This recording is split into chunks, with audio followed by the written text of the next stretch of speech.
దేవుని యొక్క వాక్యం చూసుకుందాం. రోమిలకు రాసినటువంటి పత్రికలో నుండి 12వ అధ్యాయము. రోమిలకు రాసినటువంటి పత్రిక 12వ అధ్యాయము.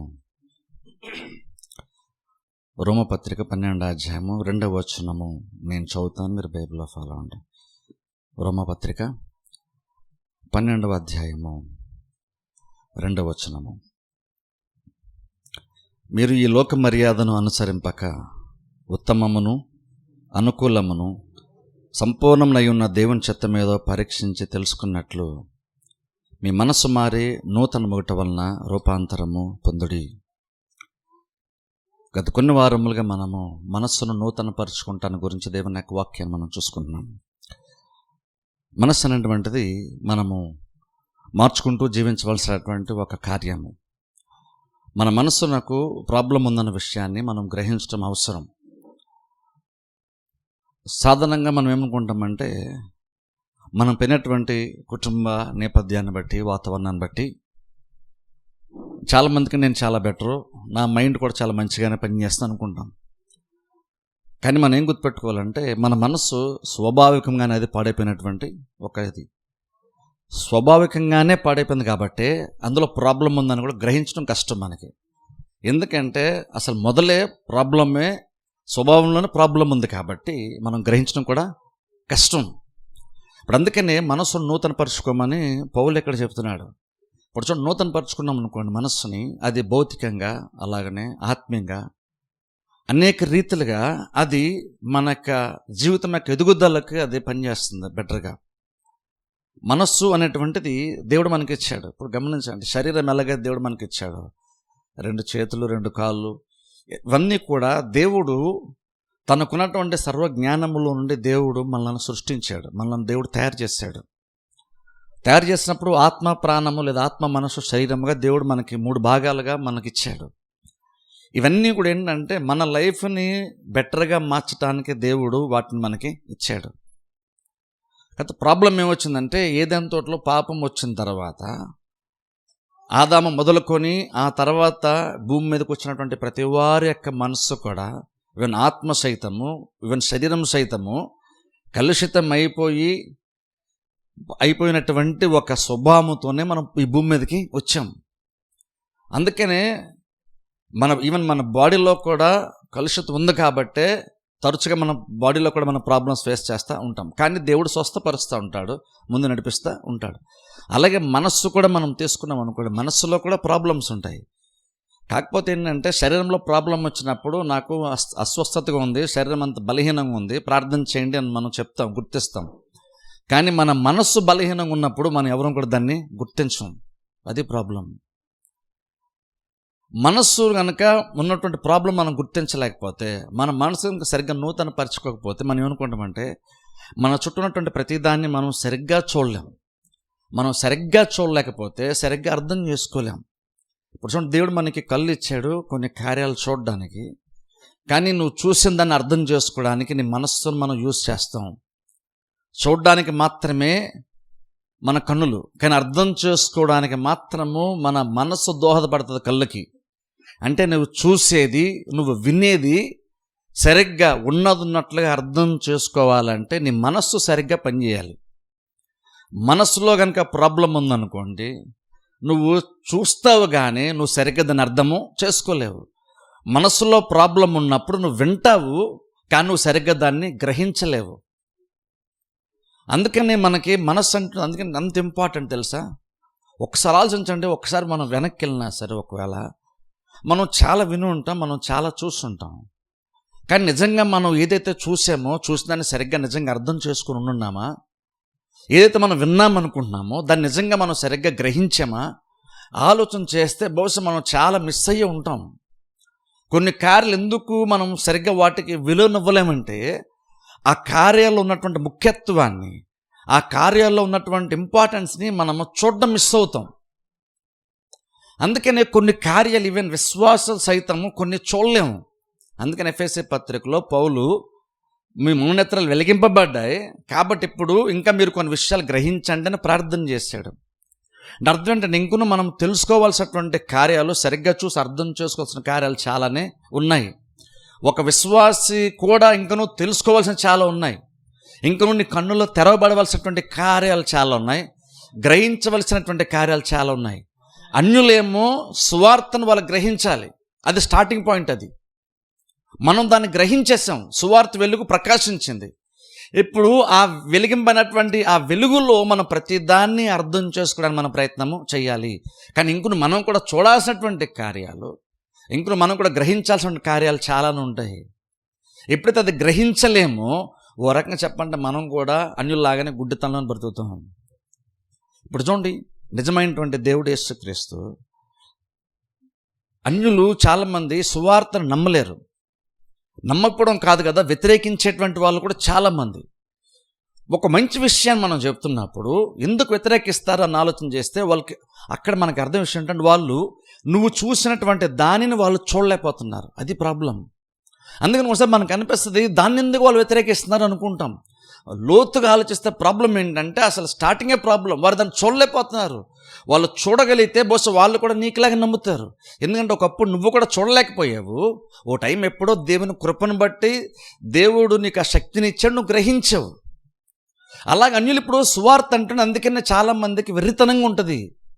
ఇప్పుడు ప్రాబ్లం ఏంటో తెలుసా, సువార్త అన్యులు వెర్రితనంగా ఉంటుందంటే మనకు అర్థమవుతుంది. కానీ చాలా సందర్భంలో క్రిస్టియానిటీలో మనం కూడా ఆత్మీయ జీవితంలో మనం కూడా కొన్నిటిని చులకనగా చూస్తాం తెలుసా. కార్యం అంత చులకనమైనటువంటి మనం కాదు, నువ్వు దాన్ని సరిగ్గా నువ్వు చూడలేకపోతున్నావు కాబట్టి కొంతమంది విలువనిచ్చేటువంటి అదే కార్యము, మరి కొంతమంది దాన్ని చాలా అల్పంగా ఎంచుతూ ఉంటారు. డిఫరెన్స్ ఏంటంటే, ఒకే కార్యము ఇద్దరు వ్యక్తులు ఎందుకు వ్యత్యాసంగా చూస్తారు. ఒకే సంగమునకు వస్తున్నటువంటి ఇద్దరు వ్యక్తులు అక్కడ జరుగుతున్నటువంటి కార్యములను, పాటలు కావచ్చు, వాక్య పరిచర్య కావచ్చు, ప్రార్థన కావచ్చు, సహవాసం కావచ్చు, ఎందుకు రెండు రకాలుగా ఆలోచిస్తారు. అందరూ ఒకే చోట ఉన్నాం, ఒకే బోధ ఉంటున్నాం, ఒకే ప్రసంగం, ఒకే పాట పాడుతున్నాం, ఒకే ప్రార్థన చేయబడుతున్నాం, అందరూ ఏకీవిస్తున్నాం. కానీ ఇంకనూ ఒక్కొక్కరు ఒక్కొక్కలాగా కార్యములను అర్థం చేసుకుంటారు, చూస్తుంటారు. వాళ్ళు అర్థం చేసిన దాన్ని బట్టి దానికి వాళ్ళు అంత విలువ మాత్రం వాళ్ళు ఇస్తారు. ఇప్పుడు చూడు, నాకు నిజంగా ఆలోచన దాన్ని బట్టి బహుశా మనం గతంలో ఎన్ని మిస్ అయ్యి ఉంటామో, విలువైనటువంటివన్నీ మనము చూడలేక మనం అవి అల్పమైనటువంటివిలే అనుకున్నామా బహుశా మనం. ఇప్పుడు మనం ఏం చేద్దాం, బహుశా ఎన్ని మిస్ అయ్యి ఉంటామని ఆలోచించినప్పుడే ఎక్కడున్నైనానో మనం మిస్ అవ్వకుండా జాగ్రత్త పడాలి అనేటువంటి ఒక ఆలోచన మనకి రావాలి. అలా వచ్చినప్పుడు నువ్వు ఎక్కడ నువ్వు మార్చుకోవాలంటే నీ మనస్సు దగ్గర నువ్వు మార్చుకోవడం స్టార్ట్ చేయాలి. అందుకే మనకు నిజంగా మనం చేసుకునేటువంటి విలువైనటువంటి ప్రార్థన తెలుసా, నేను కార్యములను సరిగ్గా చూడగలిగేటువంటి నేత్రాలు, గ్రహించే మనస్సు నాకు దయచేయని క్రిస్టియన్గా ఇంక నువ్వు అప్పుడప్పుడు ప్రార్థన చేసుకుంటూనే ఉండాలి. ఎందుకంటే నువ్వు నార్మల్గా నువ్వు జస్ట్ చూసావు కాబట్టి నువ్వు గ్రహించేసావని కాదు, నువ్వు చూస్తున్నప్పుడు నీకు కొన్ని అర్థమవుతాయి. కానీ నిజంగా నీకు అర్థమయ్యిందా అనేది మాత్రం డౌటే. నువ్వు జస్ట్ ఏదో అనుకున్నావు, నీకు ఏదైతే కనబడిందో అదే అనుకుంటావు. కానీ లోతుగా ఆలోచిస్తే ఇంక అందులో ఎన్ని విషయాలని బహుశా మనకి అర్థమవుతుంది. అందుకని చూడండి, మనము చాలా విషయాలు పరిశీలనగా ఆలోచించడం చాలా ఇంపార్టెంట్. మన మనసుని ఎంత ఎక్కువగా మనము ఈరోజు నువ్వు నూతనపరుచుకుంటావో నీ భవిష్యత్తుకి అంత బెటర్గా ఉంటుంది తెలుసా. స్టెప్ బై స్టెప్ ఎప్పటికప్పుడే మనము దశల వారీగా నూతనపరుచుకుంటున్నప్పుడు నీ మైండ్ బెటర్గా, నీ నీ నీ మనస్సు బెటర్గా మారుతుంది. నీ మనస్సు బెటర్గా మారితే నీ స్థితి కూడా బెటర్గా మారేటువంటి అవకాశం ఖచ్చితంగా మనకి ఉంటుంది. అందుకనే ఎప్పుడు కూడా మనం ఆలోచించేటప్పుడు కార్యములను చూసి అర్థం చేసిన విధానం ఎప్పుడు కూడా గతంలో నీ మైండ్ సెట్ ఎలా ఉందో, ఇప్పుడు నేను ఒక కార్యము చూసాను అనుకుందాం, నేను దాన్ని ఎలా అర్థం చేసుకుంటానంటువంటిది ఆల్రెడీ నా మైండ్ ఎలాంటి ఆలోచన చేత మోల్డ్ అయిపోయి ఉందో, మలచబడి ఉందో, స్థిరపరచబడి ఉందో అలాగనే దీన్ని అర్థం చేసిన ప్రయత్నం చేస్తాను. ఇప్పుడు అందుకని నేను చేద్దాం, ఈ మూమెంట్లోనే నేను ఒక కార్యము చూస్తున్నప్పుడు నేను దాన్ని చూడగలిగేటట్లుగా చూస్తున్నానా లేదని ఆలోచించుకోవడం ఇంపార్టెంట్.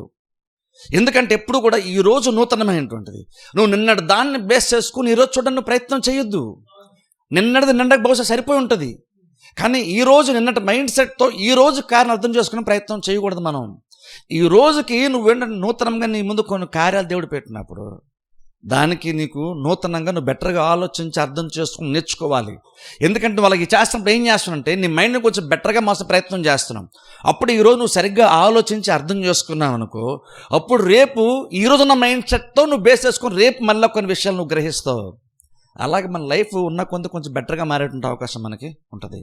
అందుకని మనసు మార్చుకోవడం అంత ఇంపార్టెంట్. ఎప్పుడైతే మనసు మారదో మనకి ప్రతి చిన్నది కూడా ప్రాబ్లం లాగానే కనబడుతుంది తెలుసా. ప్రతిదీ మనకి ప్రాబ్లం, ఈవెన్ మనుషులు కూడా మనకి ప్రాబ్లమే. కానీ బైబిల్లోకి వెళ్తే ఆశ్చర్యం ఏంటంటే దేవుడు పెద్ద పెద్ద ప్రాబ్లమ్స్ను కూడా, భయంకరమైనటువంటి విరోధులను సైతము, బలమైనటువంటి శత్రువులను సైతం దేవుడు ఎక్కడ కూడా ఇజ్రాయెల్ ప్రజల దగ్గరికి వచ్చినప్పుడు వాళ్ళు చాలా బలమైనటువంటి విరోధులు, వాళ్ళ వల్ల బహుశా మీరు చేరరేమో, మీరు పొందుకోలేరేమో అన్నట్లుగా దేవుడు ఒక్క చోట కూడా బైబిల్లో మాట్లాడు. కానీ ఇజ్రాయెల్ ప్రజలు చాలాసార్లు సమస్యలు వచ్చినప్పుడు అవి చాలా చాలా పెద్ద ప్రాబ్లమ్స్గా చూశారు. ప్రాబ్లం ఏంటంటే వాళ్ళు దేవుడు చెప్పినటువంటి మాటలను బేస్ చేసుకుని వాళ్ళ మనస్సును మార్చిన ప్రయత్నం చేయలేదు, తెలుసా? అందుకోసం బైబిల్ ఒకసారి అబ్రహాం లైఫ్ను ఒకసారి చూద్దాం. ఆదికాండంలోనికి వెళ్దాం. ఒకసారి ఆదికాండము 15వ అధ్యాయంలోనికి వెళ్దాం.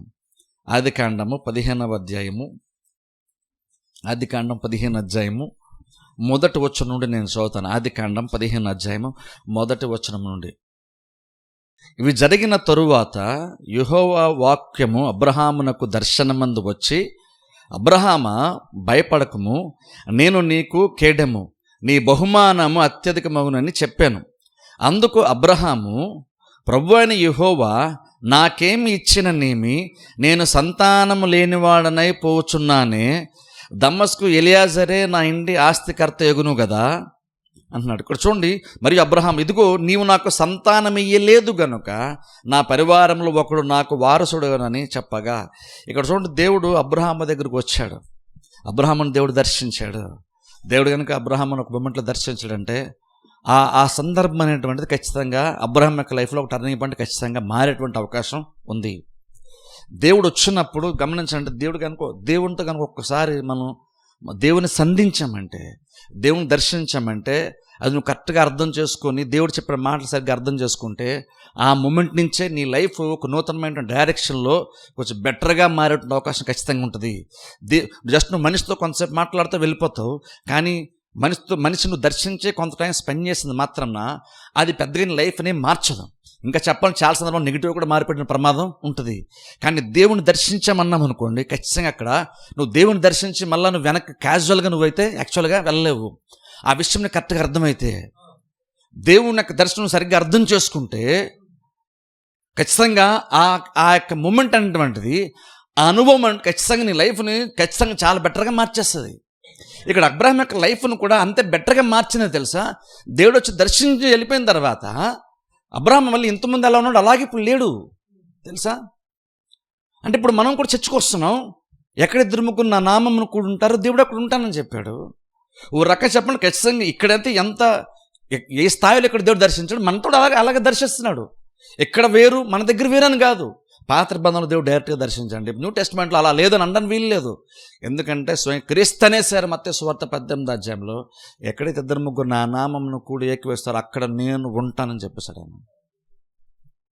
నేను ఉంటాను అనుకోండి అనలేదు, నేను ఉంటానని నమ్మండి అనలేదు, నేను ఉన్నట్టేలే అని అనలేదు, నేను ఉంటాను అనుకోండి అనలేదు, నేను ఉన్నట్టు ఊహించుకోండి అనలేదు, నేను ఉన్న ఫీలింగ్తో చేయండి అనలేదు, నేను ఉంటానన్నాడు ఆయన. ఆయన ఉంటానన్నాడంటే ఖచ్చితంగా దేవుడు ఉంటాడు. అప్పుడు రకంగా చెప్పాలంటే ఈ అబ్రహాం ఇక్కడ ఏదైతే దేవుడు అబ్రహామును దర్శించాడో ఆ అనుభవము, అలా ఇప్పుడు మనం చర్చకు వచ్చినప్పుడు ఇక్కడ మనం వచ్చినప్పుడు దేవుడు ఎక్కడికి వస్తాడు చూస్తారా, ఇది పెద్ద వ్యత్యాసం ఏమీ లేదు, రెండూ సేమే. ఎందుకు సేమ్ తెలుసా, ఇక్కడ మనిషి అనేటువంటి వాడు అబ్రహాము, ఇప్పుడు మనుషులుగా ఇక్కడ మనం ఉన్నాం, అక్కడికి దేవుడు వచ్చాడు, ఇక్కడ కూడా దేవుడు వస్తున్నాడు. దేవుడు వస్తున్నప్పుడు అది ఎప్పుడూ కూడా అది సాధారణమైనటువంటి సమయము, సాధారణమైనటువంటి కార్యము, సాధారణమైన అనుభవము ఖచ్చితంగా కానే కాదు. ఇక్కడ దేవుడు అబ్రహామును దర్శించాడు సరైన మూమెంట్లో. ఎందుకో తెలుసా, అబ్రహాం అక్కడ బైబిల్ మనం చూస్తే అబ్రహాము భయపడుతున్నాడు. అందుకనే అబ్రహాం భయపడుతున్న విషయం దేవుని తెలుసు కాబట్టి అబ్రహాం దగ్గర దేవుడు వచ్చి అంటున్నాడు, అబ్రహాము నువ్వు భయపడాల్సిన పని లేదు. ఇవాళ ప్రమాదం పొంచుంది అబ్రహాంకి అక్కడ ఇన్స్టెంట్గా అప్పటికప్పుడు ప్రమాదం ఏమీ పొంచలేదు. మరి దేన్ని భయపడుతున్నాడు అంటే భవిష్యత్తు గురించి భయపడుతున్నాడు. ఈ రోజుకి పెద్దగా ప్రాబ్లం ఏమీ లేదు, కానీ భవిష్యత్తు గురించి ఆలోచిస్తేనే భయం వేస్తుంది అబ్రహాంకి. మరి మనకు కూడా అంతే కదా. ఈరోజు బహుశా మనకు పెద్దగా కొన్ని భయాలు పెద్దగా మనల్ని బలంగా భయపెట్టేటువంటి పెద్దగా లేకపోవచ్చు భయాలు మనకి, కానీ బహుశా ఏమో నెక్స్ట్ ఇయర్ ఎలా ఉంటుందో, బహుశా 5 years తర్వాత ఎలా ఉంటామో, ఈ రకమైనటువంటి భవిష్యత్తు గూర్చినటువంటి చింత ఖచ్చితంగా ప్రతి వాళ్ళకి కూడా ఉంటుంది. మన గురించి ఉంటుంది, మన ఉద్యోగాల గురించి ఉంటుంది, మన ఆరోగ్యం బట్టి గురించి ఉంటుంది, మన బిడ్డల గురించి మనకు ఉంటుంది. ఖచ్చితంగా ఈ రోజు మనకు భయం లేకపోవచ్చు, కానీ ఖచ్చితంగా భవిష్యత్తుకు సంబంధించి ఖచ్చితంగా ప్రతి వారికి ఎంతో కొంత భయం ఖచ్చితంగా ఉంటుంది. ఇప్పుడు అలా భయం ఉన్నప్పుడు దేవుడు దర్శిస్తున్నాడు తెలుసా. అలా భయం ఉన్నప్పుడు, అలా భయపడుతున్న సిచ్యువేషన్లో దేవుడు వచ్చి దర్శించాడు. అంటే అర్థం ఏంటంటే, నువ్వు భయపడుతుంటే దానికి పరిష్కారాన్ని చూపించడానికి దేవుడు అక్కడికి వస్తున్నాడు. ఇప్పుడు సర్వసించండి, మనం వారం కనీసం ఒక్కసారి చర్చకు వస్తున్నామని ఒకవేళ అనుకున్న మినిమంగా, అప్పుడు ఎన్నిసార్లు ఇలాంటి దర్శనము మనకి దేవుడు ఇస్తున్నాడు ఒకసారి ఆలోచించండి. ఎలాంటి అనుభవం దేవుడు మనకి ఇస్తున్నాడు. ప్రాబ్లం ఏంటంటే మనం దాన్ని అలా మన సహవాసాన్ని అలా అర్థం చేసుకోవట్లేదు మనం, అదే ప్రాబ్లం. అందుకనే ఇక్కడ అబ్రహాం యొక్క లైఫ్ ఇక్కడ టర్న్ అయినట్లుగా మన లైఫ్ టర్న్ అవుతుంది దేవుని దగ్గరికి వచ్చినప్పుడు. ఎందుకు టర్న్ అవుతుందంటే చూసే విధానం, దాన్ని అర్థం చేసిన విధానం, దానికి వాల్యూ ఇచ్చే విధానాన్ని బట్టే ఇక్కడ నువ్వు దేవుణ్ణి అనుభవించగలిగేటువంటి స్థితిలో నువ్వు వెళ్తావు. ఎలాంటి మార్పు నీ లైఫ్లో వస్తుంది. దీన్ని నువ్వు సాధారణంగా తీసుకున్నావు అనుకో, నీకు దీని తర్వాత వచ్చేటువంటి ఎఫెక్ట్స్ కూడా నీకు మామూలుగా అనిపిస్తుంది. ఇది నీకు బలంగా అనిపించింది అనుకో, ఇది నీకు గొప్పది అనిపిస్తే ఖచ్చితంగా రేపు ఎల్లుండి కూడా ఖచ్చితంగా నీ లైఫ్ కూడా గొప్పగానే మారుతుంది. ఇక్కడ చూడు, అబ్రహాం దగ్గరకు వచ్చి అంటున్నాడు, అబ్రహాం భయపడకము, నేను నీకు కేడము, నీ బహుమానం అత్యధిక మగునని చెప్పాడు. అప్పుడు అన్ని అబ్రహాంలో ఉన్నటువంటి భయాన్ని దేవునికి చెప్తున్నాడు. అబ్రహాం ఆయనకి ఏదైతే స్ట్రగుల్ ఫీల్ అవుతున్నాడో ఆ స్ట్రగుల్ గురించి మాట్లాడుతున్నాడు దేవునితో. అంటున్నాడు, ప్రభువా నువ్వు నాకు ఎంత ఆస్తి ఇచ్చినా సరే యూజ్ ఏముంది, ఇదంతా కూడా నా దగ్గర పనిచేసేటువంటి దాన్ని తీసుకుని వెళ్ళిపోతాడు, వాడు దానికి అంతటికీ ఆస్తికర్తగా మారిపోతాడు, వారసుడిగా మారిపోతాడు, నువ్వు నాకు ఎంత చేసినా సరే ఏమి ఉంది. ఇప్పుడు చూడండి, నిజంగా అబ్రహాం యొక్క స్థితి అటెండ్ చూసుకుంటే గతం కంటే బెటర్ కదా అబ్రహాం యొక్క స్థితి. యాక్చువల్గా ఒకప్పుడు అబ్రహాము ఏదో సాధారణ స్థితిలో ఉండేవాడు, కానీ ఇప్పుడు ఆర్థికంగా భౌతికంగా అబ్రహాముని దేవుడు చాలా విస్తరింపచేశాడు. ఎంత విస్తరింపచేశాడంటే చాలా ఆస్తి ఉంది. ఇప్పుడు ఆస్తికి వారసుడు లేడు అనేటువంటి చింతగా మారిపోయింది. ఇప్పుడు ఏమీ లేని వాళ్ళకి పెద్దగా వారసత్వం గురించి పెద్దగా ఆలోచించం. ఇక్కడ చాలా ఉంది, తన విశ్వాసం నుంచి కష్టపడి సంపాదించుకున్నటువంటిది చాలా ఉంది ఇక్కడ. ఇప్పుడు అదంతా బహుశా ఒక వేస్ట్ అయిపోద్దామనేటువంటి ఒక ఆలోచనతో భయపడుతున్నప్పుడు అంటున్నాడు దేవునితో, అంటున్నాడు, ప్రభు నువ్వు ఎంత ఇచ్చినా యూజ్ ఏముంది. ఇప్పుడు మైండ్ ఎలా పనిచేసి ఒకసారి ఆలోచించండి. ఇప్పుడు ఏ స్థితిలో అయితే ఉండి దీనివల్ల నాకు యూజ్ ఏముంది అని అబ్రహాం అంటున్నాడు చూసారా. ఒకప్పుడు దీనికోసం కూడా అబ్రహాం విశ్వాసం ఉంచితేనే కదా అది వచ్చింది. ఇప్పుడు నిన్ను ఆశీర్వదిస్తాను అని దేవుడు చెప్పాడు కదా, నిన్ను ఆశీర్వదిస్తాను, అనేక మందికి నేను ఆశీర్వదకరంగా మారుస్తానన్నాడు. అదే సమయంలో ఇంకోటి నేను గొప్ప జన్మగా కూడా చేస్తానన్నాడు. గొప్ప జన్మగా చేస్తానంటే అది ఇంకా నెరవేరలేదు, కానీ నిన్ను ఆశీర్వదిస్తానంటే మాత్రం ఆల్రెడీ జరిగిపోయింది. ఆల్రెడీ తన లైఫ్లో ఒక వాగ్దానాన్ని అనుభవించేస్తూ ఉన్నాడు. అది ఆల్రెడీ విశ్వాసం ఉంచాడు, దేవుణ్ణి అడిగాడు, కష్టపడ్డాడు, ఆత్మీయంగా పొందుకున్నాడు. ఒకప్పుడు కంటే చాలా బెటరు, కొన్ని సంవత్సరాల క్రితం కంటే అబ్రహాం ఇప్పుడు చాలా బెటరు. కానీ చూడు, మన మైండ్ ఒక్కసారి ఎలా పనిచేస్తే తెలుసా, గతం కంటే ఈరోజు దేవుడు మనల్ని బెటర్గా ఉంచినా సరే నువ్వు నీ ముందు ఉన్నటువంటి మేలంతటిని, మంచి అంతటిని ఇగ్నోర్ చేసేసి, మంచి అంతటిని నీ చూడడం మానేసి ఉన్నటువంటి ఒక్క ప్రాబ్లం నేను చూడడం స్టార్ట్ చేస్తా తెలుసా. ఇప్పుడు చూడండి, లోటు లేదా లోపము అది గుర్తించడం ప్రాబ్లం ఏమి కాదు. చూడు, లోటు ఉందా, నీ లోటు నువ్వు తెలుసుకో, నీ పరిమితులు నువ్వు తెలుసుకో, మంచిదే. కానీ అది తెలుసుకోవడం మానేసి అది ప్రాబ్లంగా మనం చూస్తాం చూసారా, అది ప్రాబ్లం. ఇప్పుడు చూడండి, ఇప్పుడు బిడ్డలు లేరు, ఓకే బిడ్డలు లేరు, అది నాకు సంతానం లేదు అనుకుంటే అది ఓకే పర్వాలేదు, ఎందుకంటే నిజంగానే బిడ్డలు లేరు కాబట్టి లేరు అంటున్నాడు.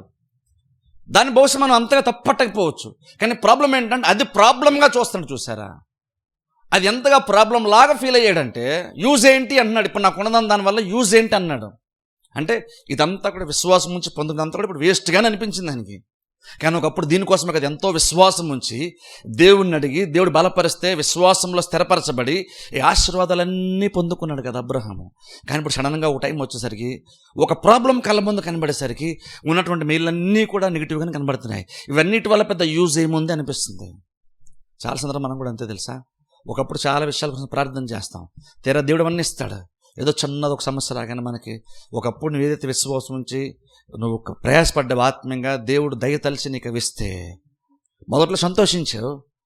కానీ తర్వాత ఒకప్పుడు దాన్ని చూసాం నీకు ఎంత ఆనందం కలిగేదో, ఒకప్పుడు దాన్ని చూసాం నీకు ఎంత భాగ్యంలాగా అనిపించేదో, అదంతా మంచి శ్రేష్టమైన ఒక ఈవిలాగా నీకు అనిపించదు. ఇప్పుడు మనకు అనిపించట్లేదు. అది డిఫరెన్స్ ఏంటి? కార్యం ఏమైనా మారిపోయిందా? ఆశీర్వాదం ఏమైనా మారిపోయిందా? కాదు. కానీ అబ్రహాం చూసే విధానం మారిపోయింది. ఎందుకు మారిపోయింది అంటే ఇప్పుడు అబ్రహాంకి ఇంకొక లోటు ఉండేసరికి, ఇప్పుడు ఇంతకుముందు ఎలాగైతే ఫైనాన్షియల్ విషయంకి వచ్చేసరికి దేవుని మీద ఆధారపడ్డాడు. ఇప్పుడు అలాగే ఆధారపడవచ్చు, కానీ ఇప్పుడు అలా ఆలోచించట్లేదు. దాన్ని ఇది ఒక ప్రాబ్లంగా చూస్తున్నాడు. అది ప్రాబ్లం చూసి అన్నాడు, నువ్వు ఎంత ఇచ్చినా సరే నాకు యూజ్ ఏముందిలే అంటున్నాడు. ఇప్పుడు చూడండి, ఇప్పుడు దేవుడు ఇప్పుడు అబ్రహాం యొక్క ఆలోచన విధానాన్ని మార్చే ప్రయత్నం చేశాడు. నేను అబ్రహాం అంతకుమించి తన లైఫ్ని ఊహించుకోలేకపోతున్నాడు, అంతకుమించి దూరంగా చూడలేకపోతున్నాడు. ఇప్పుడు అందుకే చెప్తాను చూడండి, నేను లాస్ట్ వీక్ అనుకుంటే చెప్పండి చూస్తారా, నువ్వు ఒక స్థితిలోనికి వెళ్ళాలంటే మొదటగా నీ మైండ్ దాన్ని క్యాప్చర్ చేయాలి, నీ మైండ్ దాన్ని ఊహించుకోవాలి. ఇంతకుముందు చెప్పండి చూస్తారా, బాబేలు గోపురం కట్టేటప్పుడు నార్మల్గా అప్పుడు బహుశా రాళ్లతోనో వేరే వేరే మెటీరియల్స్ వాళ్ళు గోపురాలు కట్టేవాళ్ళు, ఇల్లులు అవి కట్టుకునేవాళ్ళు. కానీ బాబేలు గోపురం దగ్గరకు వచ్చేసరికి వాళ్ళు ఏమనుకున్నారంటే, మనం ఈ ప్రాజెక్ట్ని చాలా ఫాస్ట్గా ఫినిష్ చేయాలి కాబట్టి రాళ్ళకి బదులుగా మనం ఇటుకలు వాడదాం అనుకున్నారు వాళ్ళు. అంతకుముందు ప్రపంచం ఎప్పుడు కూడా ఇటుకలు అనేటువంటి దాన్ని ఎప్పుడు కూడా అసలు ఊహించుకోలేదు, ఎవరు ఆ మెటీరియల్ వాడలేదు. అలా కూడా మనం తయారు చేసుకొని ఇటుకలు కూడా వాడచ్చు, ఇటుకల ద్వారా అయితే ఇంకా పని త్వరగా అయిపోద్దని అంతకుముందు ఎవరికి తెలియదు. కానీ వీళ్ళకి ఒక ఆలోచన వచ్చింది, ఊహించుకున్నారు. నార్మల్గా అందరూ చేసే దానికంటే బెటర్గా ఫస్ట్ టైం అక్కడ మనుషులు ఆలోచించి ఇటుకలు తయారు చేయడం స్టార్ట్ చేశారు అక్కడ. అంతకుముందు ఎవరికి ఇటుకల గురించి ఎవరికి ఆలోచన కూడా రాలేదు. కానీ అనుకుంటే వాళ్ళు ఎంత ప్లానింగ్ చేశారంటే, బహుశా బాబేలు గోపురంలో వాళ్ళు ఫాస్ట్గా ఎలా చేయాలని బహుశా చాలా ఆలోచించుంటారు. నేను అనుకున్నాను కడదామనగానే గబగబా వెళ్ళిపోయి కట్టేలేదు వాళ్ళు.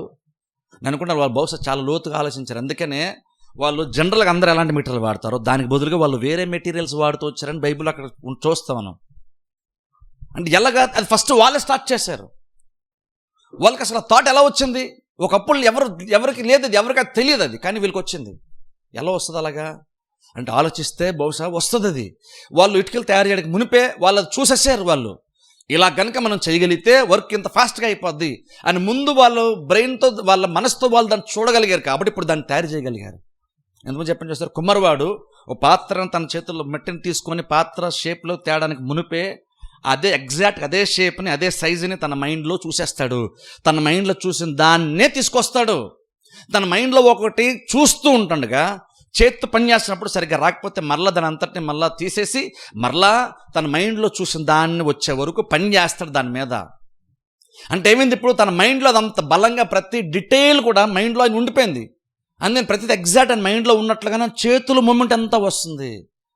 మైండ్లో ఒక్కసారి అది ఆలోచించి ఫిక్స్ అయిపోతే నీ బాడీ అది వచ్చే వరకు ప్రయాసపడుతుంటుంది, కష్టపడుతుంటుంది, సాధించే వరకు సైలెంట్గా ఉండదు. నీ మైండ్ అంత పవర్ఫుల్ తెలుసా, మనసు అంత పవర్ఫుల్. నీ మనసుని ఒక్కసారి ఒకటి కనుక ఆలోచనగా ఊహగా వచ్చి దుర్గమ్మగా మారిపోతే అది సాధించుకునే వరకు నీ శరీరం మౌనంగా ఉండదు. అది అది ఆత్మీయ విషయాలైనా సరే, భౌతికమైన విషయాలైనా సరే. అంటే మనస్సు అంటే అంత బలం ఏంటంటే చెప్తున్నా, మనస్సు మనల్ని శాసించేస్తుందో తెలుసా. జస్ట్ కుమ్మరివాడు చూడండి, మైండ్లో ఒకటి వచ్చినప్పుడు ఏదో పాత్ర వచ్చిందిలే, నా ఎఫిషియన్సీని బట్టి నాకున్న పనితనాన్ని బట్టి ఏదో ఒకటి చేసేది పర్లేదు అనుకోడు. ఆయన అనుకున్నటువంటి సైజులో ఆయన అనుకున్నటువంటి రీతిలో కనుక డిజైన్ రాకపోతే మొత్తం అంతా మళ్ళీ జీరో నుండి మళ్ళీ స్టార్ట్ చేస్తాడు. ఎందుకు అలా చేస్తాడు? ఇదంతా కష్టం అంతా వ్యర్థమైపోతుందిలే, ఏదోట్లే నెక్స్ట్ టైం చూద్దాంలే అని అనుకోడు. ఎందుకంటే మైండ్లో అంత బలంగా ఉండిపోయింది. ఇప్పుడు దాన్ని తప్ప వేరేది ఊహించుకోలేడు. ఇప్పుడు అది ఓ మైండ్లో ఒకటి అనుకున్నాడు, కానీ దానికంటే తక్కువది వచ్చినప్పుడు దాంతో సెటిల్ అయిపోవట్లేదు ఆయన. సరే ఏదోటి వచ్చింది కదా, దీని మీద ఒక పావు గంట టైం స్పెండ్ చేశాను కదా, ఏదో ఒకట్లే అని అనుకోడు. మైండ్లో ఒకటి వచ్చినప్పుడు తను ఆల్రెడీ తన లైఫ్ బెటర్గా ఊహించేసుకుంటున్నాడు, తన పనిని బెటర్గా ఊహించేసుకుంటున్నాడు. ఇప్పుడు దానికంటే తక్కువది తన కళ్ళ ముందు ప్రతిఫలం కనబడుతున్నప్పుడు దానికి సెటిల్ అవ్వడు. సర్లే ఏదో ఒకటి అని అడ్జస్ట్ అవ్వడు. ఎందుకో తెలుసా, మైండ్ ఆల్రెడీ చాలా బలంగా అది నాటిపోయింది కాబట్టి ఇప్పుడు అది తప్ప వేరేది ఏది కూడా సాటిస్ఫై చేయలేదు, రాజీ పడ్డు. మనసు అంత బలం ఏంటుంది అంటున్నా. జస్ట్ నేను అంటే కుమ్మరి వాళ్ళలాగే మన మనసులో కూడా కనుక కొన్ని కనుక నిజంగా మనం కూడా అలా సెటిల్ చేసుకుంటే కనుక ఖచ్చితంగా నువ్వు కూడా రాజీ పడినప్పుడు చాలా సందర్భాలు తెలుసా. ఆత్మీయ విషయాలైనా సరే అంతే, భౌతికమైన విషయాలైనా సరే అంతే. అందుకంటే చూడండి, అందుకని మన మనస్సే మనకి ఇంపార్టెంట్ అంటాను. ఇప్పుడు ఇక్కడ దేవుడు అబ్రహాం దగ్గరికి అందుకే వచ్చాడు. ఇప్పుడు వచ్చి అబ్రహాం భయపడుతుంటా అంటున్నాడు, అబ్రహాంని బలపరిచే ప్రయత్నం దేవుడు చేశాడు. అబ్రహాం అంటే ఓకే, దీవెనల వరకు భౌతికంగా దీవెనలు ఓకే, ఇంతకీ భవిష్యత్తు సంగతి వచ్చేసరికి మాత్రం కొంచెం ప్రాబ్లంగా ఫీల్ అయ్యాడు. అది ప్రాబ్లం అనుకున్నాడు. అది ప్రాబ్లం అనే విషయం మనకి ఎలా అర్థమవుతుంది, ఇదంతా వేస్టే కదా అంటున్నాడు. ఇదంతా ఎప్పుడైతే మనం కనుక ఒక మనిషి కనుక ఎప్పుడైనా సరే ఉన్నదాన్ని గురించి తక్కువగా అల్పంగా మాట్లాడవనుకో, నువ్వు కష్టపడి సంపాదించుకున్నటువంటి దాన్ని నువ్వు ఏదైతే ఇప్పుడు తక్కువగా చూస్తూ మాట్లాడుతున్నావో దాన్నే ఒకప్పుడు ఎంతో ప్రార్థన చేస్తే, సంఘం ప్రార్థన చేస్తూ నువ్వు కష్టపడితే వచ్చినటువంటిది ఇప్పుడు నీకు తక్కువగా, ఇప్పుడు నీకు అల్పంగా, ఇప్పుడు నీకు చీప్గా అనిపిస్తుందంటే అర్థం ఏంటంటే నీ మైండ్ సరిగ్గా ఆలోచించడం అర్థం తెలుసా. ఒకప్పుడు దానికోసం ప్రార్థన చేస్తాం. నువ్వు కష్టపడి సంపాదించుకుంటే, నువ్వు కష్టపడి విశ్వాసం నుంచి బోధన కష్టపడితే వచ్చే ప్రతిఫలము. కానీ ఇప్పుడు సడన్గా నీకు మూమెంట్లో నీ మైండ్ మారేసరికి నీకు అది చాలా అల్పంగా నీకు అనిపించింది.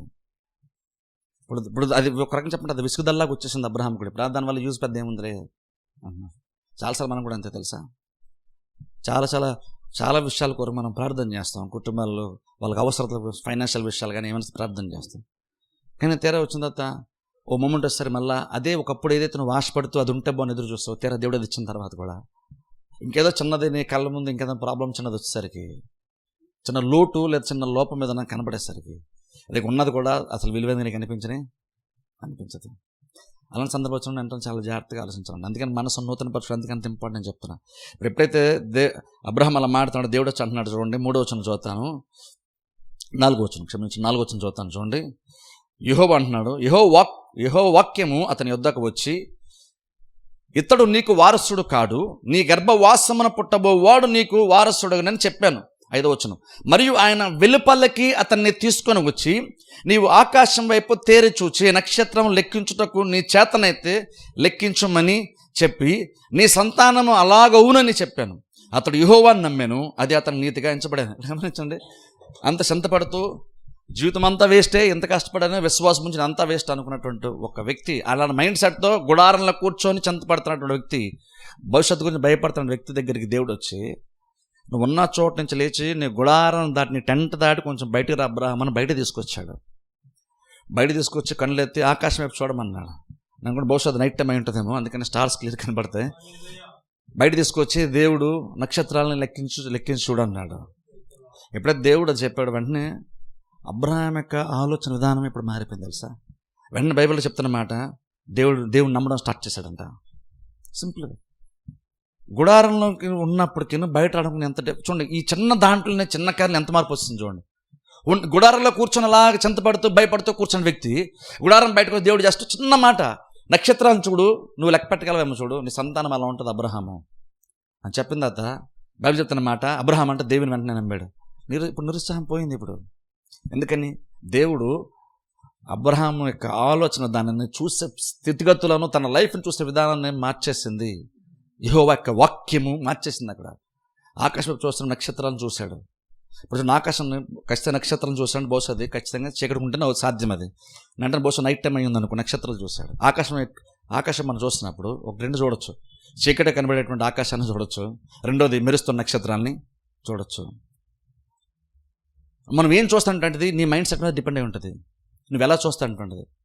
ఒకరు నక్షత్రాన్ని చూసి చాలా హ్యాపీ ఫీల్ అవచ్చు, దేవుడు అంత బ్రహ్మాండంగా సృష్టి చేశాడు అనుకోవచ్చు. లేదా చీకటి ఉన్నటువంటి స్థితిని చూసి బహుశా దాన్ని అంత బెటర్గా ఉన్నటువంటి ఒక సృష్టిలో అక్కడ బహుశా మనం చూడలేకపోవచ్చు, దాన్ని అదంత ఆహ్లాదకరమైనది బహుశా మనం దాన్ని చూడలేకపోవచ్చు, దాన్ని ఎప్రిషియేట్ చేయలేకపోవచ్చు. కానీ దేవుడు ఇక్కడ అబ్రహాం నక్షత్రాలను చూపించాడు. ఇప్పుడు అన్నాడు, ఇలా ఉంటుంది నీ సంతానము, నువ్వు వేరేవాల్సిన పని యాక్చువల్గా లేదు. ఇవన్నీ అబ్రహాం ఆల్రెడీ విశ్వాసం నుంచి చూసిన అబ్రహాంకి ఎటువంటి డౌట్ యాక్చువల్గా ఉండదు. కాకపోతే ఆ మెంటల్ సిచ్యువేషన్ ఉంది చూసారా, ఆ నిరుత్సాహము భయం ఉంది చూసారా, దాన్ని జయించాలంటే కొంచెం జస్ట్ ఆయన చూసేటువంటి విధానాన్ని మార్చాలి. ఆయన జస్ట్ గుడారంలో కూర్చున్నాడు. గుడారంలో కూర్చుంటే ఆయనకి ఏం కనబడుతుంది, ఏం అర్థమవుతుంది? దేవుడు ఎందుకన్నా బయటే తీసుకొచ్చాడు తెలుసా. అంటే చాలాసార్లు మనం కూడా నువ్వు ఏ కండిషన్ ఉన్నావు అక్కడ కూర్చుంటే నీకు ఖచ్చితంగా నీకు నిరీక్షణ రానేరాదు తెలుసా. మనం అనుకుంటాం ఇక్కడ నాకు నిరీక్షణ వచ్చిందా నేను బయటకు అడిగి పెడతానంటాం. నిరీక్షణ వచ్చాక నువ్వు బయట రాలేవు, నువ్వు కూర్చొని ప్లేస్లోంచి నువ్వు లేచి బయటకు వస్తే ఖచ్చితంగా ఎంతో కొంత బెటర్గా నీకు కార్యాలు నీకు అర్థము అవుతాయి. నువ్వు ఉన్న చోట ప్రతిదీ మారాలంటే అవుతావు తెలుసా. ఇంకో రకంగా చెప్పాలంటే నువ్వు ఉన్న స్థితిలోంచి నువ్వు కొంచెం బెటర్గా రావడానికి నువ్వు బయటకు వస్తేనే, నీ సరిహద్దును విశాలపరచుకుంటేనే నువ్వు కొంచెం నిరీక్షణ నీకు ఏర్పడుతుంది. నువ్వు ఉన్న చోట నిరీక్షణ నీకు రావాలంటే నీకు నిరీక్షణ రాదు. అందుకే కొన్నిసార్లు మనం ఏం చేయాలంటే ఇక్కడ గుడారాన్ని బయటకు వచ్చాడు అంటాను, నువ్వు వాళ్ళని నీకు ఏదైతే కంఫర్టబుల్ మైండ్ సెట్ ఉందో, ఏ సుఖంగా నువ్వు ఆలోచించేసి నీకు అర్థమైనంత వరకు ఏ మైండ్ సెట్ అవుతుందో నువ్వు దాన్ని దాటి కూడా నువ్వు బయటకు వచ్చి ఆలోచన నేర్చుకోవాలి తెలుసా. అందరూ ఆలోచిస్తున్నట్టుగా మనం కూడా ఆలోచిస్తాం కాబట్టి అందరిలాగా మనం కూడా ఉండిపోతున్నాం. ఇంతటి బాబెల్ గోపురం చెప్పాను చూసారా, అందరిలాగా ఆలోచిస్తే వాళ్ళు కూడా రాళ్ళు మట్టితో బోసు కట్టాలి. అందరిలాగా ఆలోచిస్తే, కానీ వాళ్ళు అందరిలాగా ఆలోచించారు, డిఫరెంట్గా వాళ్ళు ఆలోచించారు. అందుకనే ఆ పని చాలా ఫాస్ట్ కూడా అయిపోతుంది తెలుసా. వాళ్ళు అనుకున్నది సాధించేస్తారని దేవుడు చెప్పాడు, చాలా ఫాస్ట్ కూడా చేసేస్తున్నారని దేవుడు చెప్పాడు. దేవుడు ఇన్వాల్వ్ అయితే తప్ప ఆ పనికి ఆటంకము కలగలేదు. అంటే ఆలోచించిన ఎంత బలంగా వాళ్ళ కార్యం అంత ఫాస్ట్గా వాళ్ళు చేసుకుంటూ వెళ్ళిపోతున్నారు.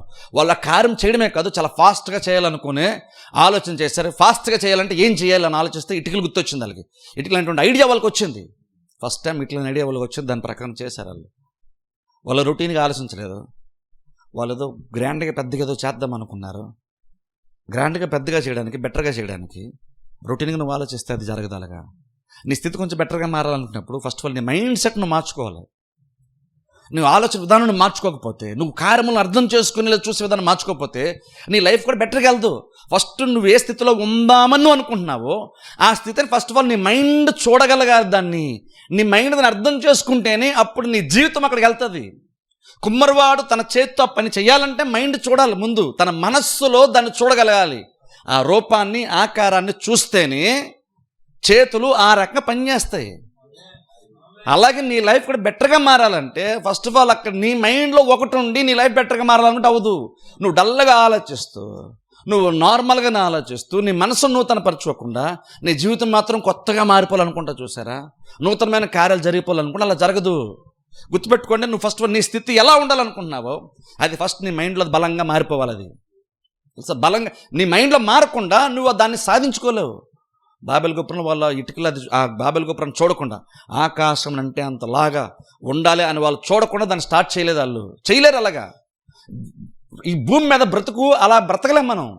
నువ్వు చూసిన తర్వాతే దాన్ని నీ మైండ్లో బలంగా ఉంటేనే అది జరుగుతుంది. అది కూడా బలంగా మారాలంటే నువ్వేం చేయాలి? నేను చెప్పాను చూస్తారు, బలంగా మారు. నువ్వు బలంగా తరచుగా దాని గురించి ఆలోచిస్తూ ఉండాలి. నువ్వు తరచుగా ఆలోచిస్తుంటే అది బలంగా మారుతుంది. బలమైనటువంటి దుర్గము అని పౌలు అంటాడు. చూసారా, బలమైన దుర్గంగా ఎలా మారుతుంది? అది నువ్వు తిరిగి తిరిగి ఆలోచిస్తుంటేనే అది బలమైన దుర్గంగా మారుతుంది. లేదా బలమైన దుర్గంగా మారే ఛాన్సే లేదు. ఎందుకంటే చూడండి, నార్మల్గా మనకు కూడా చిన్న చిన్న ఇబ్బందులు, చిన్న చిన్న లోటుపాట్లు ఉంటాయి మన లైఫ్లో. ఖచ్చితంగా ఏదో మూమెంట్లో మన మనుషులం కాబట్టి పాపపు లోకంలో లోపంతో శాపంతో ఉన్నటువంటి ప్రపంచంలో బ్రతుకుతున్నాం, భూమి మీద బ్రతుకుతున్నాం కాబట్టి నీకు ఖచ్చితంగా ఏదో ఒక మూమెంట్లో ఏదో ఒక లోపము, లోటు నీకు ఎప్పుడు లైఫ్లో ఉంటూనే ఉంటుంది, లేకుండా ఉండదు. కానీ ఆ మూమెంట్ వచ్చినప్పుడు నీ ఫస్ట్ టైం ఆ లోటు నీ కళ్ళ ముందు కనబడినప్పుడు నువ్వు దాన్ని ఎలా అర్థం చేసుకుంటావు అనేటువంటిది అప్పటి వరకు నీకే మైండ్ సెట్తో ఉన్నావో దాని ప్రకారం అర్థం చేసే ప్రయత్నం చేస్తావు. అందుకే అంటున్నాను, ఆ ప్రాబ్లం రాకముందే నీ మైండ్ నూతన పరచుకోవడం చాలా ఇంపార్టెంట్ అంటున్నాను. తెలుసా, మార్చుకుంటే అది లోటే కానీ అది ప్రాబ్లం కాదు. నీకు అది ప్రాబ్లం ఏంటంటే మనం ప్రతి దాన్ని కూడా, ప్రతి చిన్నదాన్ని కూడా మనం దీన్ని మార్చుకోగలము, దీన్ని కూడా సాధించుకోగలము అని ఆలోచించడం మానేసి దాన్ని ప్రాబ్లంగా చూస్తున్నాం మనం. అది ప్రాబ్లం. తెలుసా, నిజమైనటువంటి లోటు మన ప్రాబ్లం కాదు. ఒక లోటు ఉన్నప్పుడు, ఒక ఇబ్బంది ఉన్నప్పుడు అది ప్రాబ్లంగా చూస్తున్నావు నువ్వు దాన్ని. నీకు లోటు ఎందుకు ప్రాబ్లం? ఇప్పుడు చూడండి, అబ్రహాం కూడా సంతానం లేదు, ఇప్పుడు చాలామంది సంతానం ఉండదు, కానీ అది ప్రాబ్లం లాగా చూస్తారు. అది అబ్రహాం సంతానం లేదు, ఓకే నాకు సంతానం లేదు అనుకుంటే లెక్క వేరు. కానీ మనం ఏంటంటే దాన్ని ప్రాబ్లం లాగా చూడడం స్టార్ట్ చేస్తున్నాం. అది ప్రాబ్లం ఎందుకు చూస్తున్నావు అంటే నీ మైండ్ అలా ఉంది కాబట్టి నువ్వు అది ప్రాబ్లం లాగా చూస్తున్నావు. ఇప్పుడు నీ మైండ్ అది ప్రాబ్లం లాగా చూస్తున్నప్పుడు నువ్వు ఆ ప్రాబ్లం నుండి బయటకు ఎలా వస్తావు? అది ప్రాబ్లమే కాదు అన్నట్టుగా నీ మైండ్ చూడగలిగితేనే నువ్వు అందులో నుంచి బయటకు వస్తావు. నీ మైండ్ ఏం చూస్తుందో నువ్వు అట్టే కదా వెళ్తావు. నీ మైండ్ దాన్ని ప్రాబ్లంగానే చూస్తుంది అనుకోండి, అప్పుడు ప్రాబ్లం దగ్గరికి నీ జీవితం కూడా పయనిస్తుందని అర్థం. అదే కనుక లోటు ఉంది కానీ పెద్ద ప్రాబ్లం కాదులే అని నువ్వు అనుకోగలిగితే అప్పుడు ఖచ్చితంగా అది ప్రాబ్లమే కాదు. అందుకే చూసే విధానం, అందుకనే చూసి అర్థం చేసిన విధానం అందుకనే చాలా ఇంపార్టెంట్ అంటున్నాను. చూసినటువంటి విషయాలను, కార్యాలను గ్రహించడం అందుకని చాలా ఇంపార్టెంట్ అంటున్నాను. ఒకసారి చూడండి, యెరెమీయా గ్రంథంలోకి వెళ్దాం. చూడండి ఒకసారి మాట, యెరెమీయా గ్రంథం 1వ అధ్యాయం. ఇక్కడ దేవుడు యెరెమీయాతో మాట్లాడుతున్నాడు. జస్ట్ చిన్న రెఫరెన్స్ జస్ట్ చదువుకుందాం. యెరెమీయా గ్రంథం 1వ అధ్యాయము. యెరెమీయా గ్రంథం 1వ అధ్యాయము 11వ వచనం చదువుతాను. చూడండి, యెరెమీయా గ్రంథం 1వ అధ్యాయం 11వ వచనం. దేవుడు అంటున్నాడు, దేవుడు యెరెమీయాతో మాట్లాడుతున్నాడు. చూడండి, యెరెమీయా గ్రంథం 1వ అధ్యాయము 11వ వచనం నేను చదువుతాను. యెరెమీయా గ్రంథం 1వ అధ్యాయం 11వ వచనం. మరియు యెహోవా వాక్కు నాకు ప్రత్యక్షమై, అంటే యెరెమీయాకు ప్రత్యక్షమై, యెరెమీయా నీకేమి కనబడుచున్నదని సెలవిచ్చాను. అందుకు ఇప్పుడు యెరెమీయా జవాబిస్తున్నాడు. దేవుడు వేసిన ప్రశ్నకు యెరెమీయా సమాధానం చెప్తూ, బాదాము చెట్టు చువ్వ కనబడుచున్నదని అని నేను అనగా యెహోవా అంటున్నాడు, నువ్వు బాగుగా కనిపెట్టితివి.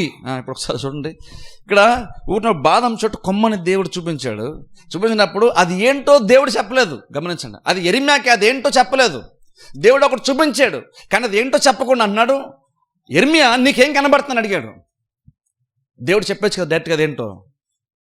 కానీ దేవుడు అక్కడ అదేంటో చెప్పకుండా యిర్మీయా అన్నాడు, యిర్మీయా నీకేం కనబడుతుందో నువ్వు చెప్పన్నాడు. అదేంటో యాక్చువల్గా అదేంటన్నా దేవుడు చెప్పకుండా అదేంటో చెప్పన్నాడు. ఓరాయన అనుకుంటా అసలు యిర్మీయా ఇక్కడ సేవ స్టార్టింగ్ అనమాట. ఇక్కడ అందులో కార్యములు చూసే విధానం గురించి బహుశా దేవుడు అక్కడ యిర్మీయాని కొన్ని విషయాల్లో మార్చే ప్రయత్నం చేస్తున్నాడు, లేదా యిర్మీయా స్థితిని తెలిసిన ప్రయత్నం చేస్తున్నాడు. అందుకనే యిర్మీయా నీకేం కనబడుతుంది అక్కడ దేవుడు అక్కడ మాట్లాడుతున్నాడు. యిర్మీయా అన్నాడు, బాదం చెట్టు కొమ్ము నాకు కనబడుతుంది. ఇప్పుడు మనం అనుకుంటాం అది పెద్ద విషయం, అంత క్వశ్చన్లో పెద్ద ఏముంది, అంత పెద్ద కష్టం ఏముందని అనుకుంటాం.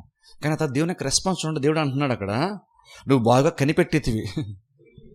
అందులో పెద్ద కనిపెట్టేది ఏముందని మనం అనుకుంటాం. ఎదురుగా ఒక కొమ్మ ఏదో కనబడుతుంది, అదేంటని అడిగాడు దేవుడు. యిర్మీయా ఏమో దానికి జవాబు చెప్పాడు. చెప్దా అది అసలు నిజంగా చెప్ప, అసలు అది క్వశ్చన్ అయినా, అసలు అది క్వశ్చన్ అయినా, అసలు అది ఆన్సర్ అయినా? యిర్మీయా ఇచ్చిన ఆన్సర్ మళ్ళీ దేవుడు అన్నాడు, ఓకే నువ్వు చెప్తాను కరెక్ట్ అంటలేదు, నువ్వు బాగా కనిపెట్టావు అంటున్నాడు. అంటే అర్థం ఏంటంటే ఇక్కడ బహుశా దాన్ని కొంతమంది బహుశా వేరే కూడా చూసేటువంటి అవకాశం ఖచ్చితంగా ఉంది. యాక్చువల్ అక్కడ ఇంకో లోతుకి వెళ్తే అక్కడ పదాల్లో కూడా కొంచెం చిన్న వ్యత్యాసం ఉంటుందండి. అంటే అక్కడ బాదాము చెట్టు గురించి, ఫలించడం గురించి, త్వరగా నెరవేరడం గురించి అక్కడ దేవుడు మాట్లాడుతున్నాడు. ఆ పదాలు కొంచెం ఒకేలాగా వస్తాయంట, రెండు పదాలు ఉంటాయి కానీ మీనింగ్ ఒకటే వస్తుంది. అలాంటి అర్థంతో అక్కడ యిర్మీయాతో దేవుడు మాట్లాడుతున్నాడు. ఎగ్జాక్ట్గా అలాంటి అర్థం వచ్చేటువంటి పదాలతో యిర్మీయా సమాధానం చెప్పాడు. అందుకే ఇక్కడ యాక్చువల్గా ఏం చూస్తున్నాడో వస్తువు గురించి కాదు, యిర్మీయా చెప్పినటువంటి సమాధానం ఇంపార్టెంట్ అక్కడ. ఇక్కడ మన తెలుగులో అంత క్లియర్గా అది లేదు, కానీ ఒరిజినల్ లాంగ్వేజ్కి వెళ్తే ఆ డిఫరెన్స్ ఉంటుందంట. అందుకని దేవుడు సింపుల్గా ఒక చెట్టును చూపించి, ఓకే నువ్వు చెప్పింది కరెక్ట్ అనుకోండి, నువ్వు బాగా కనిపెట్టేవన్నాడు.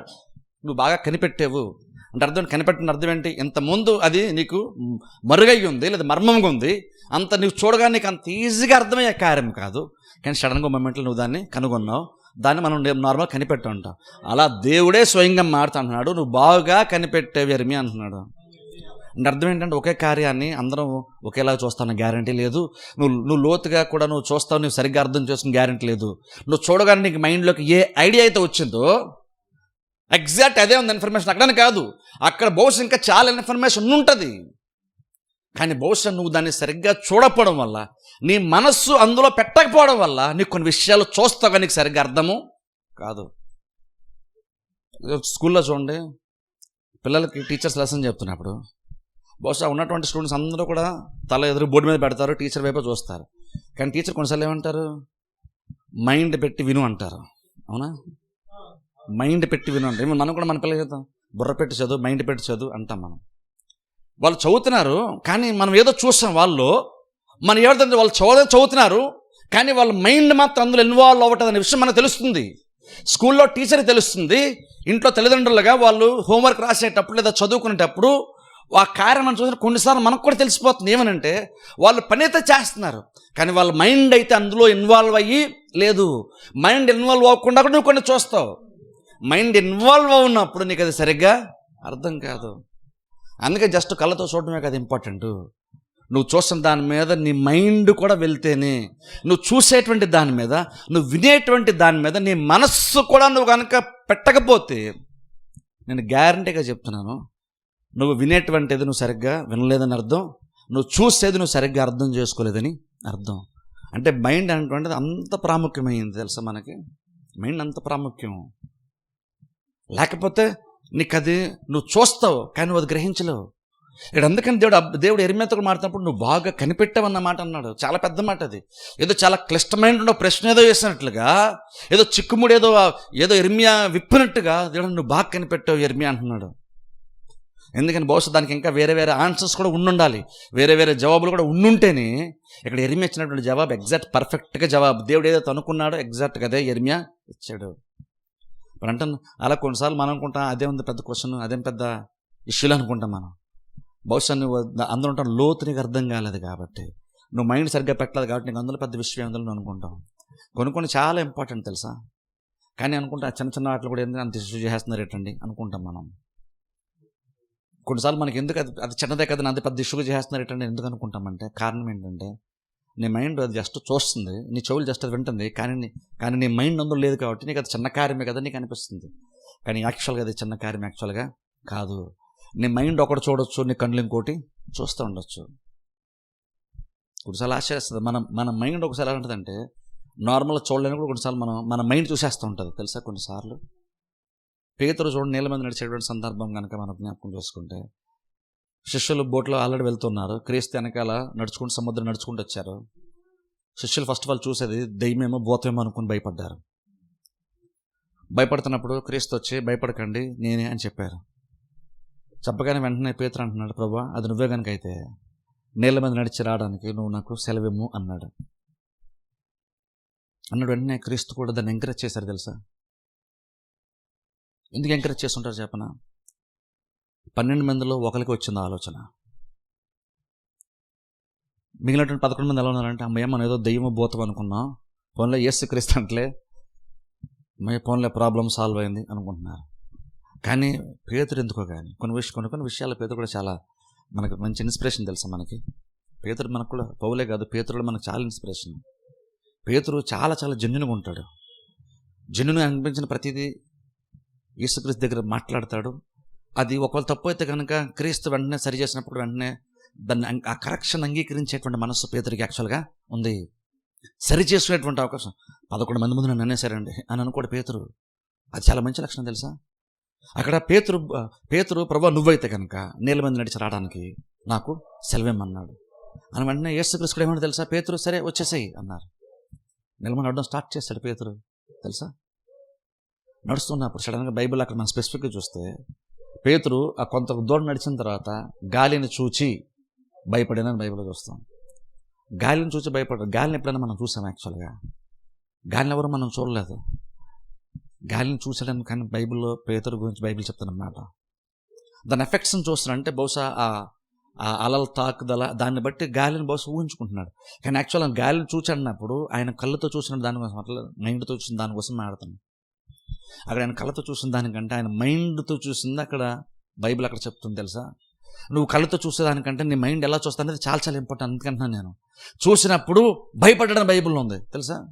అంటే ఇప్పుడు ఏం జరిగింది, ఆయన మైండ్ ఏదైతే చూసిందో అది ఇప్పుడు ఆయనకి భయాన్ని కలిగించింది. ఆయన బ్రెయిన్ ఏదైతే క్యాప్చర్ చేసిందో, ఏదైతే అదృశ్యంగా ఉండేటువంటి ఒక దాన్ని మనస్సు చూసిందో, గాలిని చూచాడు పేతురు. వెంటనే బైబిల్ చెప్తున్న మాట అంటే భయపడ్డాడు. తన శరీరం పైన ఎఫెక్ట్ ఉంది, తన ఆత్మ పైన ఎఫెక్ట్ ఉంది. అప్పటి వరకు చాలా ఈజీగా నీళ్ళ మీద ఈజీగా నడుచుకుంటూ వెళ్ళిపోయినటువంటి ఆయన సైతము మునిపడం స్టార్ట్ చేశాడు. తెలుసా పేతురు కూడా యేసుక్రీస్తులాగా నడిచేశాడు. తెలుసా యేసుక్రీస్తు నడిచేసాడు. మునిపడం ప్రాబ్లమే ఖచ్చితంగా. కానీ మునిపడం కంటే ముందేం జరిగింది, పేతురు కూడా క్రీస్తులాగా నేల మీద నడిచేశాడు. పేతురు కనుక తలుచుకుంటే క్రీస్తు దగ్గర నడుచుకుంటూ వెళ్ళిపోయాడు. మునిగేటువంటి అవకాశం ఉండేది కాదు. యాక్చువల్గా ఆ సామర్థ్యం ఉందా పేతురికి అంటే ఉంది కాబట్టి నడవడం స్టార్ట్ చేశాడు. కొన్ని విషయాలు జాగ్రత్తపడి ఉంటే ఖచ్చితంగా నడుచుకుంటూ వెళ్ళిపోయాడు. మునిగాల్సిన అవసరం ఉండేదే కాదు. తెలుసా కానీ ఎప్పుడైతే గాలిని చూడడం స్టార్ట్ చేశాడో భయపడ్డాడని బైబిల్ మనం చూస్తున్నాం. భయపడ్డాడు, మునిగిపోయాడు. ఎందుకంటే చూడండి, గాలి ఎప్పుడు వస్తుంది, గాలి ఎంతమంది వచ్చింది, ఇప్పుడు వచ్చింది. అందుకే బహుశా అలా కొంచెం సముద్రం కూడా అలజడిగా ఉంది కాబట్టి నేమో వాళ్ళు యేసుక్రీస్తుని దూరం చూసినప్పుడు దెయ్యం భూతం అనుకుని వాళ్ళు భయపడ్డారు. ఇప్పుడు సడన్గా ఇప్పుడే గాలి సడన్గా పెరిగిపోయింది అనలేము, నీళ్ళు తాకుదల సడన్గా పెరిగిపోయింది నేను అనలేము. అది ఎప్పుడు ఉండేదే, బేసిక్గా అక్కడ ఉండేది ఎప్పుడు కూడా నార్మల్గా ఉండేదే. కానీ ఇప్పుడు పేతురు ఉన్నటువంటి సిచ్యువేషన్ని బట్టి ఆయన చూసే విధానంలో మార్పు వచ్చేసింది. భయపడడం స్టార్ట్ చేశాడు. కానీ మీకు తెలుసా భయపడ్డాడు, మునిగిపోయాడు. కానీ మీకు తెలుసా బోట్లో ఉన్నటువంటి వాళ్ళకు భయపడలేదు, మునగడం లేదు. వాళ్ళు భయపడలేదు, మునగలేదు. కానీ ఎవరి లైఫ్ బెటర్ తెలుసా? నువ్వు గనక నీ పరిధి దాటి దేవుడు ప్రేరేపిస్తున్నప్పుడు, దేవుడు కనుక నేను కొంచెం నీ హద్దుని దాటి విశాలపరచుకుని కొంచెం నీ నార్మల్గా ఉన్నటువంటి దాన్ని దాటి ఆలోచించడం స్టార్ట్ చేసుకో. నువ్వు నార్మల్గా కాకుండా నేను చెప్తున్న మాటలు బట్టి, నేను ఇస్తున్నటువంటి పిలుపులను బట్టి నీ ఆలోచన విధానాన్ని విశాలపరచుకో, బెటర్గా మార్చుకో, హద్దులను కొంచెం జరుపుకొని దేవుడు చెప్తున్నప్పుడు మనం జరుపుకోలేదు అనుకోండి. సపోజ్ నువ్వు కంఫర్ట్ జోన్లో ఉంటావు, అంటే బోట్లో ఉంటావు, నీకు నష్టమేమీ లేదు. గమనించండి, నువ్వు కనుక మనసు నూతన పరచుకో, బహుశా నీకు నష్టమేమీ లేదు. కానీ నువ్వు ఎక్కడున్నావో అక్కడే ఉంటావు. నువ్వు తెలుసు ఎక్కడున్నావు అక్కడే ఉంటావు. ప్రయత్నం చేసినటువంటి వాడు కొంతసేపు బాగానే సక్సెస్ అయ్యాడు, వల్ల ఫెయిల్ అయ్యాడు. కానీ ఎవరు బెటరు అని అడిగితే పేతురే బెటరు. ఎందుకంటే పేతురికి అర్థమైంది ఆ మొమెంట్లో జస్ట్ మునిగిపోవడానే కాదు, పేతురికి అర్థమైంది విశ్వాసం ఉంటే నడిచేయచ్చు అని అర్థమైంది, అవిశ్వాసం ఉంటే మునిగిపోతామా అని అర్థమైంది. ఆ మొమెంట్లో జస్ట్ అది ఒక్క సందర్భానికి కాదు, అది తన లైఫ్ మీద కూడా ఖచ్చితంగా ఎఫెక్ట్ చూపించేటువంటి ఒక లెసన్ అక్కడ నేర్చుకున్నాడు పేతురు. తెలుసా ఆ ఒక్క చిన్న ఎక్స్పీరియన్స్ అయినటువంటిది అందరికంటే రొటీన్గా కాకుండా భిన్నంగా ఆలోచించి ప్రేరేపించబడి యేసుక్రీస్తు చేసిన అదే కార్యం నేను కూడా చేయగలను, దేవుడు చెప్తే నేను చేసేస్తాను, దేవుడు సెలవిస్తే నా వల్ల అయిపోద్ది అనేటువంటి ఒక తలంపు వచ్చింది పేతురికి. అది మిగిలిన 11 మందికి అది రాలేదు తెలుసా. నాకు నేనుగా చేస్తున్నాను కాదు, దేవుడు చెప్తే అవుతుంది అనేటువంటి ఆలోచన మిగిలిన 11 మందికి రాలేదు. వాళ్ళు కంఫర్టబుల్గా ఉన్నారు. వాళ్ళని క్రీస్తు ఏం తిట్టలేదు, మీకు విశ్వాసం లేదంటే అని తిట్టలేదు, వాళ్ళని ఏమీ అనలేదు, పేతురునే తిట్టారు. పేతురు మీద ఒక రకంగా సీరియస్ అయ్యారు అక్కడ చెప్పాలంటే, ఒక రకంగా చెప్పాలంటే. ఎందుకంటే అక్కడ పేతురు యొక్క లైఫ్ యాక్చువల్ బెటర్గా మారేటువంటి ఛాన్స్ అక్కడ ఉంది. మిగిలిన 11 మంది అసలు క్రీస్తు ఏమీ మాట్లాడలేదు. ఎందుకంటే వాళ్ళు దేవుని క్యాజువల్గా చూస్తే అమ్మాయి ఫోన్లే యేసుక్రీస్తు అంటే దెయ్యం కాదులే అనుకొని కూర్చున్నారు తప్ప, దేవుడు ఎలా చేసేస్తాడంటే బహుశా మనం కూడా చేయగలమా ఏంటి అని ఎవ్వరికి రానటువంటి ఒక ఆలోచన. దేవుడు చేసినప్పుడు నేను కూడా చేయగలనేమో అన్న థాట్ పేతురికి వచ్చింది చూసారా.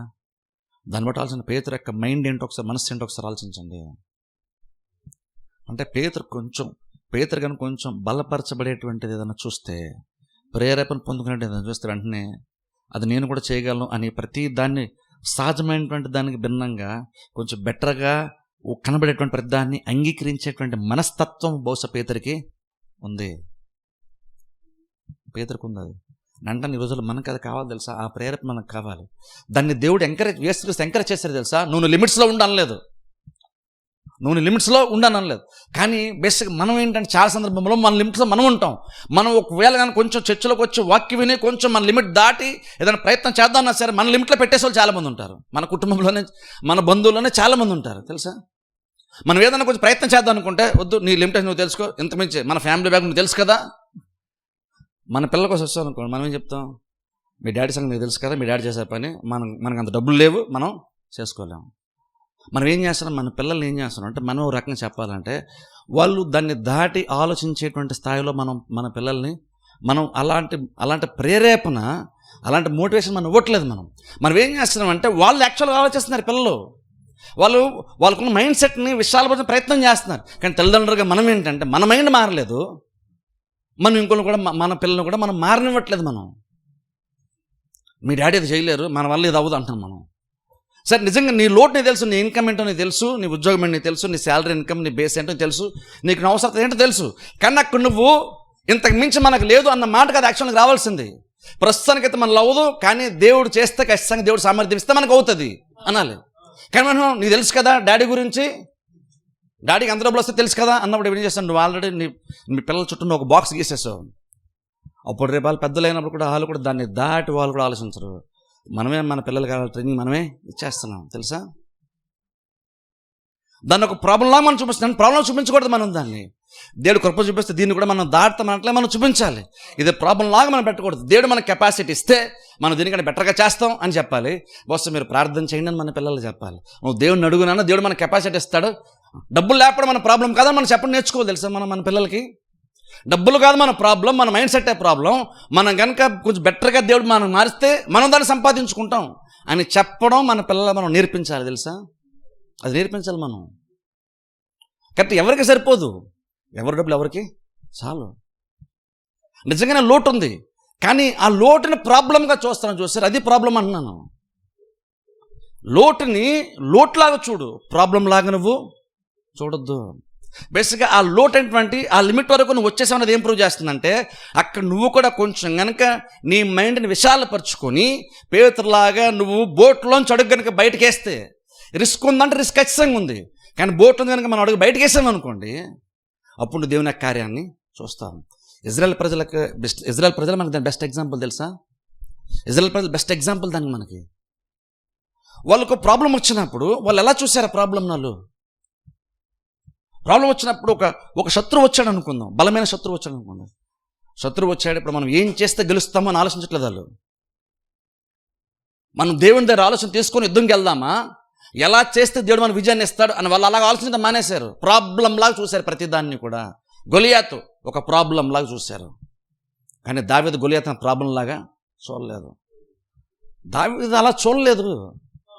ఇజ్రాయెల్ ప్రజలందరూ మాత్రం గొలియాతు అనేసరికి, సరే ఆజానుబాహుడు చాలా హైట్ ఉన్నాడు, చాలా బలవంతుడు, అదొకే, ఆ ఇన్ఫర్మేషన్ నువ్వు తెలుసుకోమని. ఇప్పుడు ఆయన అంత పెద్దగా ఉన్నాడు, అంత బలమైన ఆకారం, అంత బలవంతుడు, ఇప్పుడు వచ్చి ఆయన ఇప్పుడు ఓటమే లేదు, కానీ మనం ఓడించాలంటే మనం ఏం చేయాలి, అది కరెక్ట్గా ఒక విశ్వాసం ఆలోచించాలి. కానీ అక్కడ వాళ్ళన్నీ కూడా ఎలా మాట్లాడారు దావీదుతో, ఓ రకంగా చెప్పండి నిరుత్సాహపరిచే రీతిలోనే దావీదుతో మాట్లాడారు. కానీ వాళ్ళన్నిటికంటే దావీదు యొక్క మైండ్ సెట్ చిన్నోడే, కానీ మైండ్ చాలా చాలా బెటర్ తెలుసా, చాలా చాలా బెటర్. అందులో దావీదు బహుశా ఏమనుకున్నాడు, ఈ నిబంధన ఆత్మీయంగా అన్నీ ఉన్నాయి, కానీ ఏమనుకున్నాడంటే సింపుల్ అన్నాడు, ఒక రాయితో కుక్కను కొట్టినట్టుగా కొట్టేసి గొలియాతుని నేను ఓడించేస్తానని వెళ్ళాడు. ఓ రాయి తీసుకుని కుక్క మీదకి వెళ్తాం నార్మల్, మనం కుక్కలు అరుస్తానికి రాయి తీసుకుని ఇసురుతాం.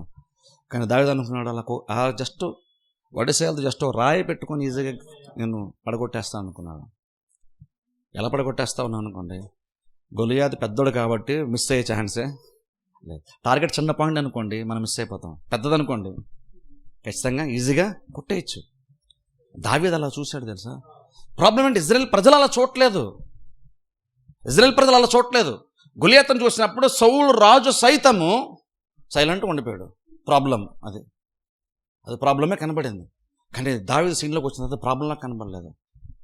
అలా అన్ని మాటలు మాట్లాడుతున్నాడు, ఇజ్రాయెల్ దేవుని తృణీకరిస్తున్నాడు, తిరస్కరిస్తున్నాడు, ఎవరేం చేయట్లేదు ఏంటి అన్నట్టుగా దావీదు అప్రోచ్ అయ్యాడు తెలుసా. నన్ను ప్రాబ్లం ఏంటంటే నీ లోటును గుర్తించు, నీకు ఆర్థిక ఇబ్బందులు ఉంటే ఒకదాన్ని గుర్తించు, కానీ దాన్నే ప్రాబ్లంగా చూడకూడదు. అసలు ఇంకా చెప్పండి, అసలు ఆ మూమెంట్ ఎందుకు వచ్చావు తెలుసా, ఇక ముందుకెళ్ళే ఛాన్సే లేదు అన్న మూమెంట్కి ఎందుకు వచ్చావు తెలుసా. ఆ మూమెంట్ వచ్చిన తర్వాత అక్కడ దేవుడు నీ నుండి ఏం ఎక్స్పెక్ట్ చేస్తానంటే, ఈ మూమెంట్లో నువ్వు అడుగు కొంచెం ఇంకా బయటకు వెళ్ళినా ట్రై చేస్తే అసాధ్యము అనుకున్నటువంటిది సాధ్యం అనే విషయం తెలుస్తుంది. సాధ్యం అనే విషయం ఎప్పుడు తెలుస్తుంది చెప్పండి, సాధ్యం అనే విషయం ఎప్పుడు తెలుస్తుంది, అసాధ్యంలాగానే కనిపిస్తుంది. కానీ ప్రయత్నం చేస్తేనే అది నిజంగా అసాధ్యమో లేదా అసాధ్యంలాగా కనబడుతుంది, కానీ అది కూడా సాధ్యమే అనే విషయం నీకు ఎప్పుడు తెలుస్తుంది. నువ్వు అసాధ్యం అనేటువంటి మూమెంట్కి నువ్వు వచ్చేయాలి. ఫస్ట్ ఆఫ్ ఆల్ దేవుడు ఏం చేయగలడు లేదా నువ్వేం చేయగలవని తెలుసుకోవాలంటే నీ ఎనర్జీ, నీకున్న కెపాసిటీ నువ్వు జీరోకి వచ్చేయాలి. పోలండి చూసాను, ఎప్పుడు బలహీనప్పుడే నేను బలవంతుణ్ణి. దేవుని యొక్క బలం ఎప్పుడు వచ్చింది పౌలుకి, ఎప్పుడైతే ఆయన బలమంతా అయిపోయి జీరోకి వచ్చేసాడో అప్పుడు దేవుని బలము వచ్చింది. ఇప్పుడు అలాగే చూడండి, మనం కూడా కొన్ని సందర్భాల్లో అలాంటి సిచ్యువేషన్కి ఎందుకు వస్తాం. ఇజ్రాయెల్ ప్రజలు ఎందుకు వచ్చారు, అరణ్యయాత్రలో దేవుడు ఎందుకు అరణ్యయాత్ర గుండా తీసుకుని వెళ్ళాడు. వేరే సేఫెస్ట్ ప్లేస్ తీసుకెళ్ళచ్చు కదా, వేరే ఈజీ మార్గం తీసుకెళ్ళచ్చు కదా. ఒకసారి ఆలోచించండి, నిజంగా దేవుడు అసలు వాళ్ళు ఎలా పోషించాడు. ప్రతిసారి వాళ్ళకి ఆహారం లేదనుకోండి, ప్రభా మాకు ఆహారం తెచ్చాయంటే దేవుడు ఇస్తాడు. ఇప్పుడు మన్నా తిని బోరు కొట్టింది అనుకోండి, ప్రభా ఎప్పుడు మన్నానే మాకు బోరు కొడుతుంది, కొంచెం మాంసం ఇవ్వ అంటే బాగున్నాను. కానీ వాళ్ళు అలా అనలేదు. చూడండి, ఆలోచన చెప్తాను, నీ ఆలోచన బట్టి నీ మాట ఎలా మారుతుంది చెప్తున్నాను. ప్రభా మాకు మన్నా తిని బోరు కొట్టింది అనొచ్చు, లేదా ప్రభా మాకు ఇంకా బెటర్గా ఏమైనా ఇస్తావా అని అంటే దేవుడేం కోప్పడ్డు. ఎందుకంటే వాళ్ళు సనుక్కుంటూ అడిగితేనే దేవుడు మాంసం వాళ్ళకి ఇచ్చాడు. అప్పుడు ఆలోచించండి, వాళ్ళు కనుక చక్కగా మంచిగా అడుగుంటే, ప్రభు మాకు తిని బోరు కొట్టింది, మాకు కొంచెం మాంసం ఇస్తామని మంచిగా అడుగుంటే వాళ్ళ లైఫ్ ఇంకంత బెటర్గా ఉండేది.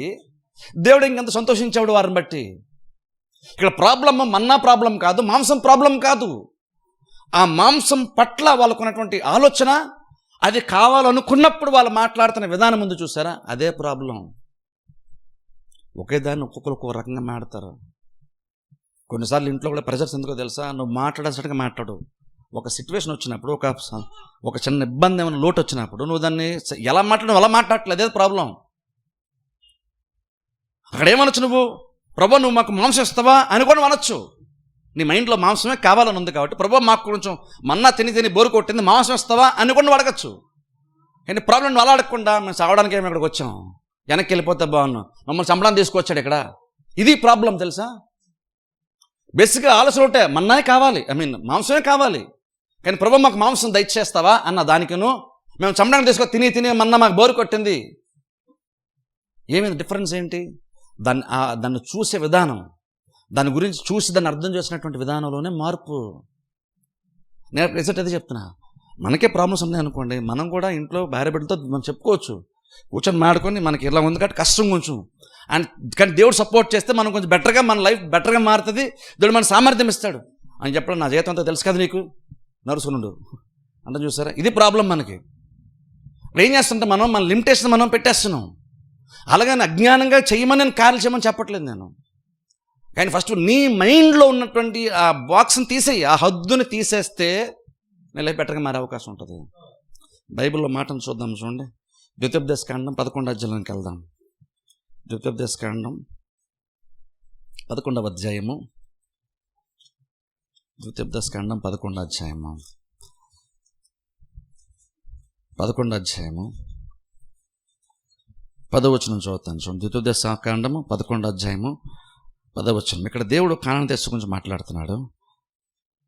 మీరు చూడండి, ద్వితీయోపదేశకాండం 11వ అధ్యాయము 10వ వచనం. మీరు స్వాధీనపరచుకొని పోవు దేశము మీరు బయలుదేరి వచ్చిన ఐగుప్తు దేశం వంటిది కాదు. అక్కడ నీవు విత్తనములు విత్తి కూర తోటకు నీరు కట్టినట్లు, గమనించండి, నీ కాళ్ళతో నీ చేలకు నీరు కట్టితివి. మీరు నది దాటి స్వాధీనపరుచుకుంటకు వెళ్ళుచున్న దేశము కొండలు లోయలు గల దేశము. ఇక్కడ గమనించండి, అది ఆకాశ వర్ష జలము త్రాగును. అది నీ దేవుడని యెహోవా లక్ష్యపెట్టు దేశము. గమనించి, ఇక్కడ దేవుడు 2 విషయాలు చెప్తున్నాడు. ఒకటి, కానాను దేశం, వాళ్ళు దాటి వస్తున్న దేశం ఎలాంటిదో చెప్పాడు. వాళ్ళు వెళ్తున్నటువంటి దేశం ఎలాంటిదో చెప్పాడు. ఇప్పుడు వెళ్తున్న దేశం గురించి ఎందుకు చెప్పాడు తెలుసా? వాళ్ళ మైండ్లో దాన్ని వాళ్ళు స్థిరపరచుకోవాలి. కానాను దేశాన్ని వాళ్ళు ఎవరైనా చూసారా? ఇజ్రాయేలు ఎవరు చూడలేదు. దేవుడు డిస్క్రిప్షన్ ఇస్తున్నాడు వాళ్ళకి. దేవుడు వాళ్ళకి ఊహచిత్రం ఇస్తున్నాడు. అది ఎలా ఉంటుందో తెలుసా? ఆ దేశము అది మీరు వచ్చినటువంటి దేశం లాంటిది కాదు. అంటే ఈ దేశం ఎలాంటిది, మీ గతం ఎలాంటిది అంటే, ఐగుప్తులు మీరు బతికారు. ఐగుప్తులు మీరు ఏం చేయాలి? మీకు ఎంతో కొంత అక్కడ ఫరో రాజు ఇచ్చాడు, కొంత భూమి ఇచ్చాడు. అక్కడ నీళ్ళు మీకు సరిగ్గా దొరకవు. మీరేం చేయాలి? మీకు 1 ఎకరం పొలం ఉందనుకోండి. ఆ ఎకరం పొలం నీరు రావాలంటే మీరు ఏం చేయాలి? నీళ్ళు చాలా తక్కువగా వస్తాయి. ఆ నీళ్ళే 4 మూలలా మీరు కాళ్ళతో అటు ఇటు తోస్తే జస్ట్ నేలను తడుపుకోవడం వరకే మీకు వాటర్ దొరుకుతుంది. అక్కడ కాళ్ళతో అటు ఇటు జరుపుతుంటే అర్థం ఏంటి తెలుసా? ఇప్పుడు చూడండి, జస్ట్ కొంచెం వాటర్ అన్ని చోట్ల స్ప్రెడ్ అవ్వదు. తక్కువ వాటర్ ఉంది పొలానికి. అప్పుడు ఏం చేస్తారు? నీళ్ళంతా స్ప్రెడ్ చేస్తాం, పైన స్ప్రెడ్ చేస్తాం. సమృద్ధిగా ఉండదు. పైన నేలను తడుపుకుంటూ మొత్తం 4 మూలలా తడుపుతాం.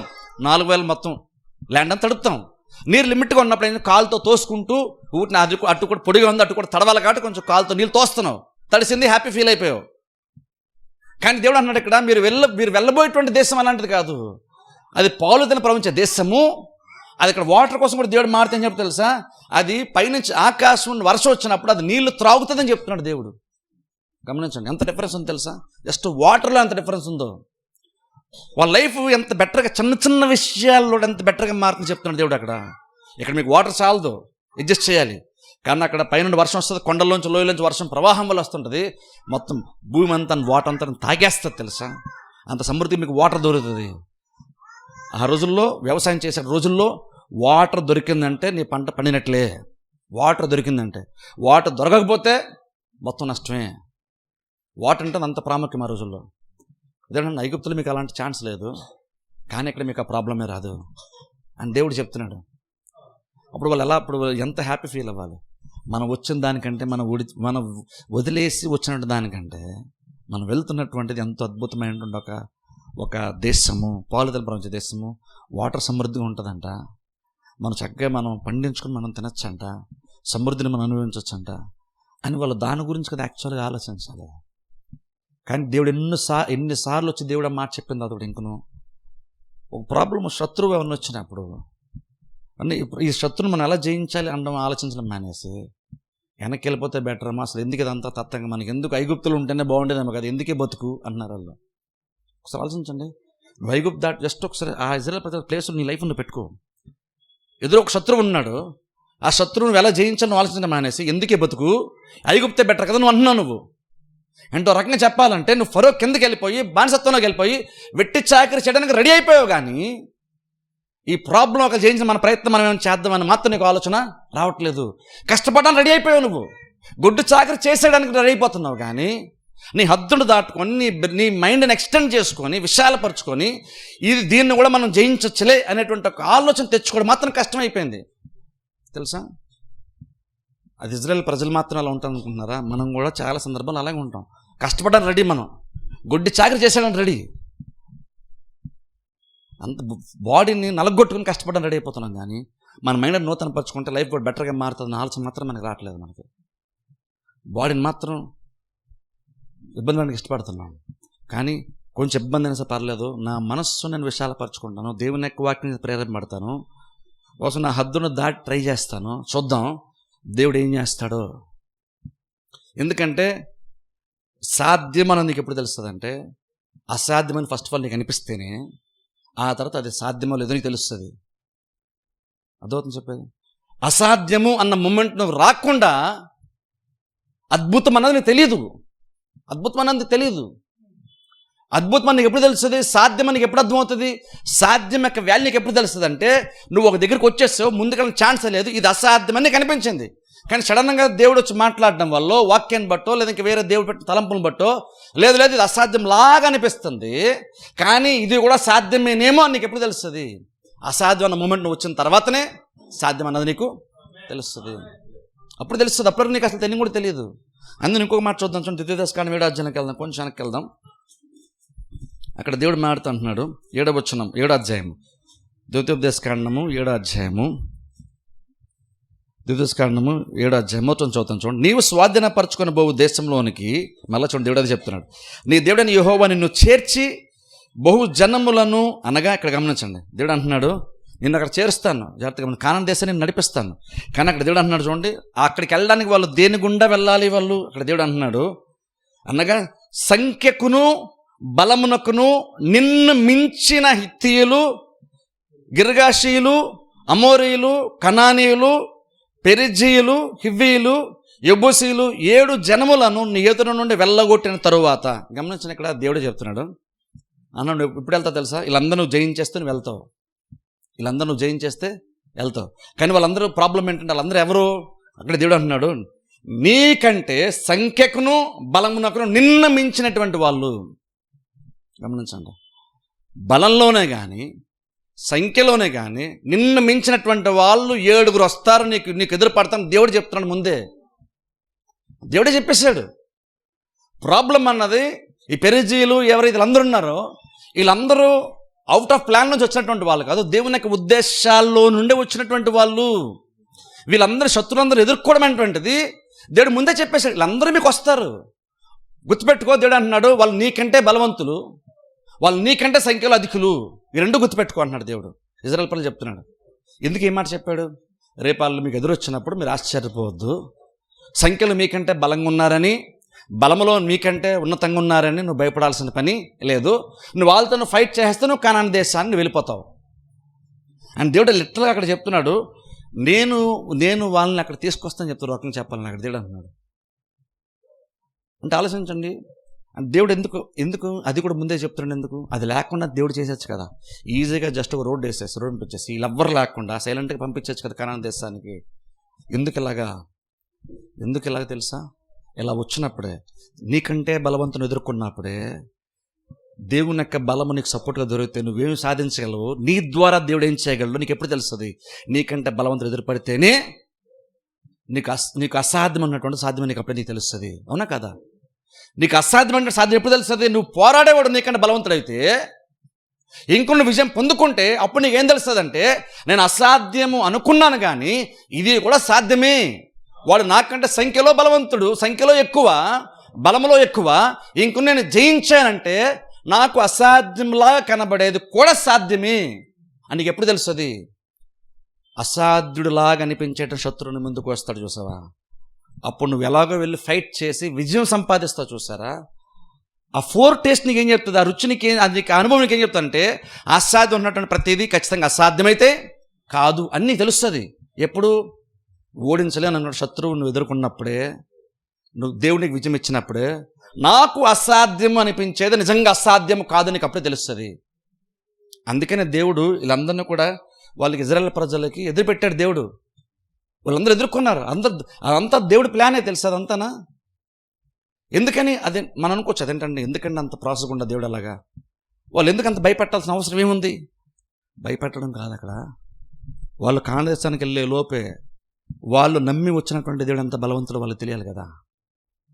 వాళ్ళు నమ్మి సముద్రాన్ని దాటి వచ్చినటువంటి దేవుడు ఎంత బలవంతుడు వాళ్ళు తెలియాలి కదా.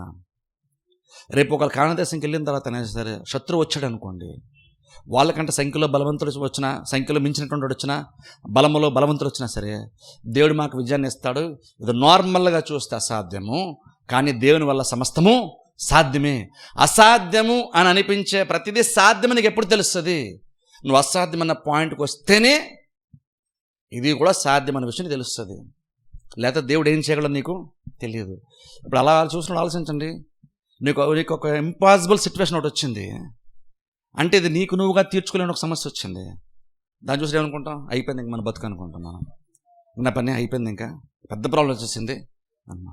కానీ ఈ ప్రాబ్లం పెద్దగా ఉంది, మనకంటే బలంగా ఉంది, మనకంటే సంఖ్యలో పెద్దగా ఉంది, దీన్ని మనం ఎలా జయించవచ్చు అని నువ్వు ఆలోచించావనుకో, నీ మనస్సు నువ్వు బెటర్గా నూతనపరుచుకుంటున్నావు, ప్రాబ్లంని సరిగ్గా నువ్వు చూస్తున్నావు, విరోధిని నువ్వు సరిగ్గా చూస్తున్నావు. కాబట్టి నువ్వు అడుగు ముందుకేసినప్పుడు నీకు ఇనీషియల్గా కష్టము, అది అసాధ్యము అనిపించింది, ఇప్పుడు నీకు సాధ్యం అన్న విషయం దేవుడు నీకు కళ్ళ ముందు చూపిస్తాడు.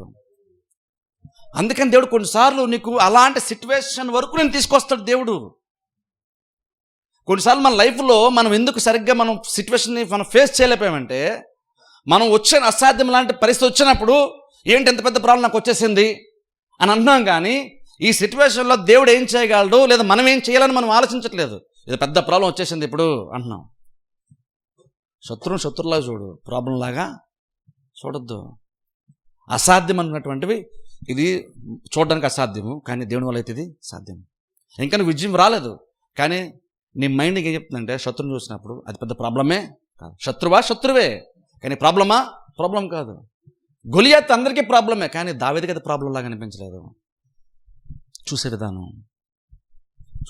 విధానం వాళ్ళకి ఇజ్రాయేల్ ప్రజలు ఎదుర్కొన్న ప్రతీది కూడా వాళ్ళ ప్రాబ్లం అన్నట్టుగా వాళ్ళు చూస్తారు. అందుకే చిన్న ఇబ్బంది రాగానే ఇబ్బందులు ఎలా మనం జయించాలి, దేవుణ్ణి అడగాలా, మనం ఫైట్ చేయాలా, లేదా మనం ప్రార్థన చేయాలా, ఏం చేద్దాము అని ఎలా ఆలోచన. మన నోరు తెరిస్తే ఫస్ట్ ఆఫ్ ఆల్ ప్రాబ్లం కోసం మాట్లాడుతున్నారు, నోరు తెరిస్తే నెగిటివ్గా మాట్లాడడం స్టార్ట్ చేశారు. ఎందుకంటే వాళ్ళ మైండ్ అంతా కూడా అదే నిండిపోయింది తెలుసా. అది నీ లైఫ్ని కాల్ చేస్తుందో తెలుసా. నువ్వు సమస్యని, చిన్న లోటుపాట్లని, ఇబ్బందిని, కొరతల్ని నువ్వు ప్రాబ్లంలాగా చూసారా, అది నేనే తినివేస్తుంది. లోటులాగా చూడు, ఆ లోటుని దేవుడు ఎలా తీర్చాలి అని ఆలోచించు. నువ్వు అలా చూడకుండా ప్రాబ్లం అన్నావు చూసారా అనుకో, దీని మీద గొప్పగా పెద్దగా మాట్లాడేస్తున్నాం మనం. నీకున్న దేవుడు ఎంత గొప్పడో నువ్వు మాట్లాడకుండా ప్రాబ్లం కోసం మనం పెద్దగా మాట్లాడతాం, ప్రాబ్లం డిస్కషన్ చేస్తున్నాం. ఈ వచ్చిన ప్రాబ్లం ఎలాంటిది ఎవరో తెలియట్లేదు, ఇది వాళ్ళు అలాగే చెప్తారు, పాస్ గారు అలాగే చెప్తారు, ఈ ప్రాబ్లం ఎంత పెద్ద నాకే తెలుసు అన్నాం మనం. నువ్వేం చేస్తున్నావు, ఒక పెరిజీలు, అమోరీలు, కనానీలు లాంటి శత్రువులు వచ్చినప్పుడు దేవుడు అంటున్నాడు అక్కడ, నేను ముందు పెడతాను, నేను విజయాన్ని నేను మీకు ఇస్తాను. నీకంటే బలవంతులా అంటే బలవంతులే, నీకంటే సంఖ్యలో పెద్ద రాజ్యమా, పెద్ద సైన్యమా అంటే పెద్ద సైన్యమే, కానీ నేను ఉన్నాను కదా, నేను చూసుకుంటాను. అలాంటి వాళ్ళు వస్తేనే కదా నేనెంత బలవంతున్నా నీకు తెలుస్తుంది. నా బలం ఏంటో నీకు ఎప్పుడు తెలుస్తుంది. నీకంటే చిన్న శత్రువు వచ్చినప్పుడు నీ బలం ఏంటో నీకు తెలుస్తుంది, కానీ నీకంటే పెద్ద శత్రువు వచ్చినప్పుడు, నీ బలానికి మించినటువంటి ఒక పరిస్థితి వచ్చినప్పుడే నా బలం ఏంటో నీకు తెలుస్తుంది. ఎప్పుడైతే దేవుడు తన బలాన్ని కనపరుస్తాడో అప్పుడు అసాధ్యమో నేను అనుకున్నాను, కానీ ఇది కూడా సాధ్యమని వచ్చి నీకు తెలుస్తుంది. ఎన్నిసార్లు మనం పాట పాడతాం, అసాధ్యం కానీ ప్రతిదీ సాధ్యమే, దేవునికి సమస్తం సాధ్యం అంటాం. దేవుని సమస్తం సాధ్యం అంటాం, కానీ నువ్వు అసాధ్యం అన్నటువంటి సిచ్యువేషన్ దగ్గరికి వెళ్ళడానికి ఇష్టపడలేదు. అమ్మో వెళ్తే అలాగా అంటున్నావు, అమ్మో బోట్లో చదివి బయటపడితే మునిగిపోతానేమో, అమ్మో కష్టం కదా అంటున్నావు. కానీ ఒక మనిషి, పేతురు లాంటి ఒక మనిషి బోట్లో బోట్లను బయటకు అడుగుపెట్టాడు తెలుసా. అంతకుముందు ఏ మనిషి చేయలేదు, ఆ తర్వాత కూడా ఇంకే మనిషి చేయలేదు. అలా చేశాడు పేతురు. అంటే దేవునికి సాధ్యమైతే దేవుడు చెప్తే నాకు కూడా ఇది సాధ్యమే అనుకున్నాడు పేతురు. అనుకున్నాడు కాబట్టే నేల మీద నడవటం ఎలా ఉంటుందో కూడా అనుభవించినటువంటి పేతురు. నేల మీద నడిస్తే ఎలా ఉంటుందంటే దేవుడి తర్వాత పేతురు మాత్రమే చెప్పగలడు నేల మీద నడిస్తే ఎలా ఉంటుంది అన్నది, ఇంకెవరు చెప్పలేరు. అది అలాంటి ఎక్స్పీరియన్స్ పేతురు పొందుకున్నాడు. ఎలా పొందుకున్నాడు, ప్రభు నువ్వైతే కనుక నాకు కూడా చెప్పి నేను నడుస్తాను.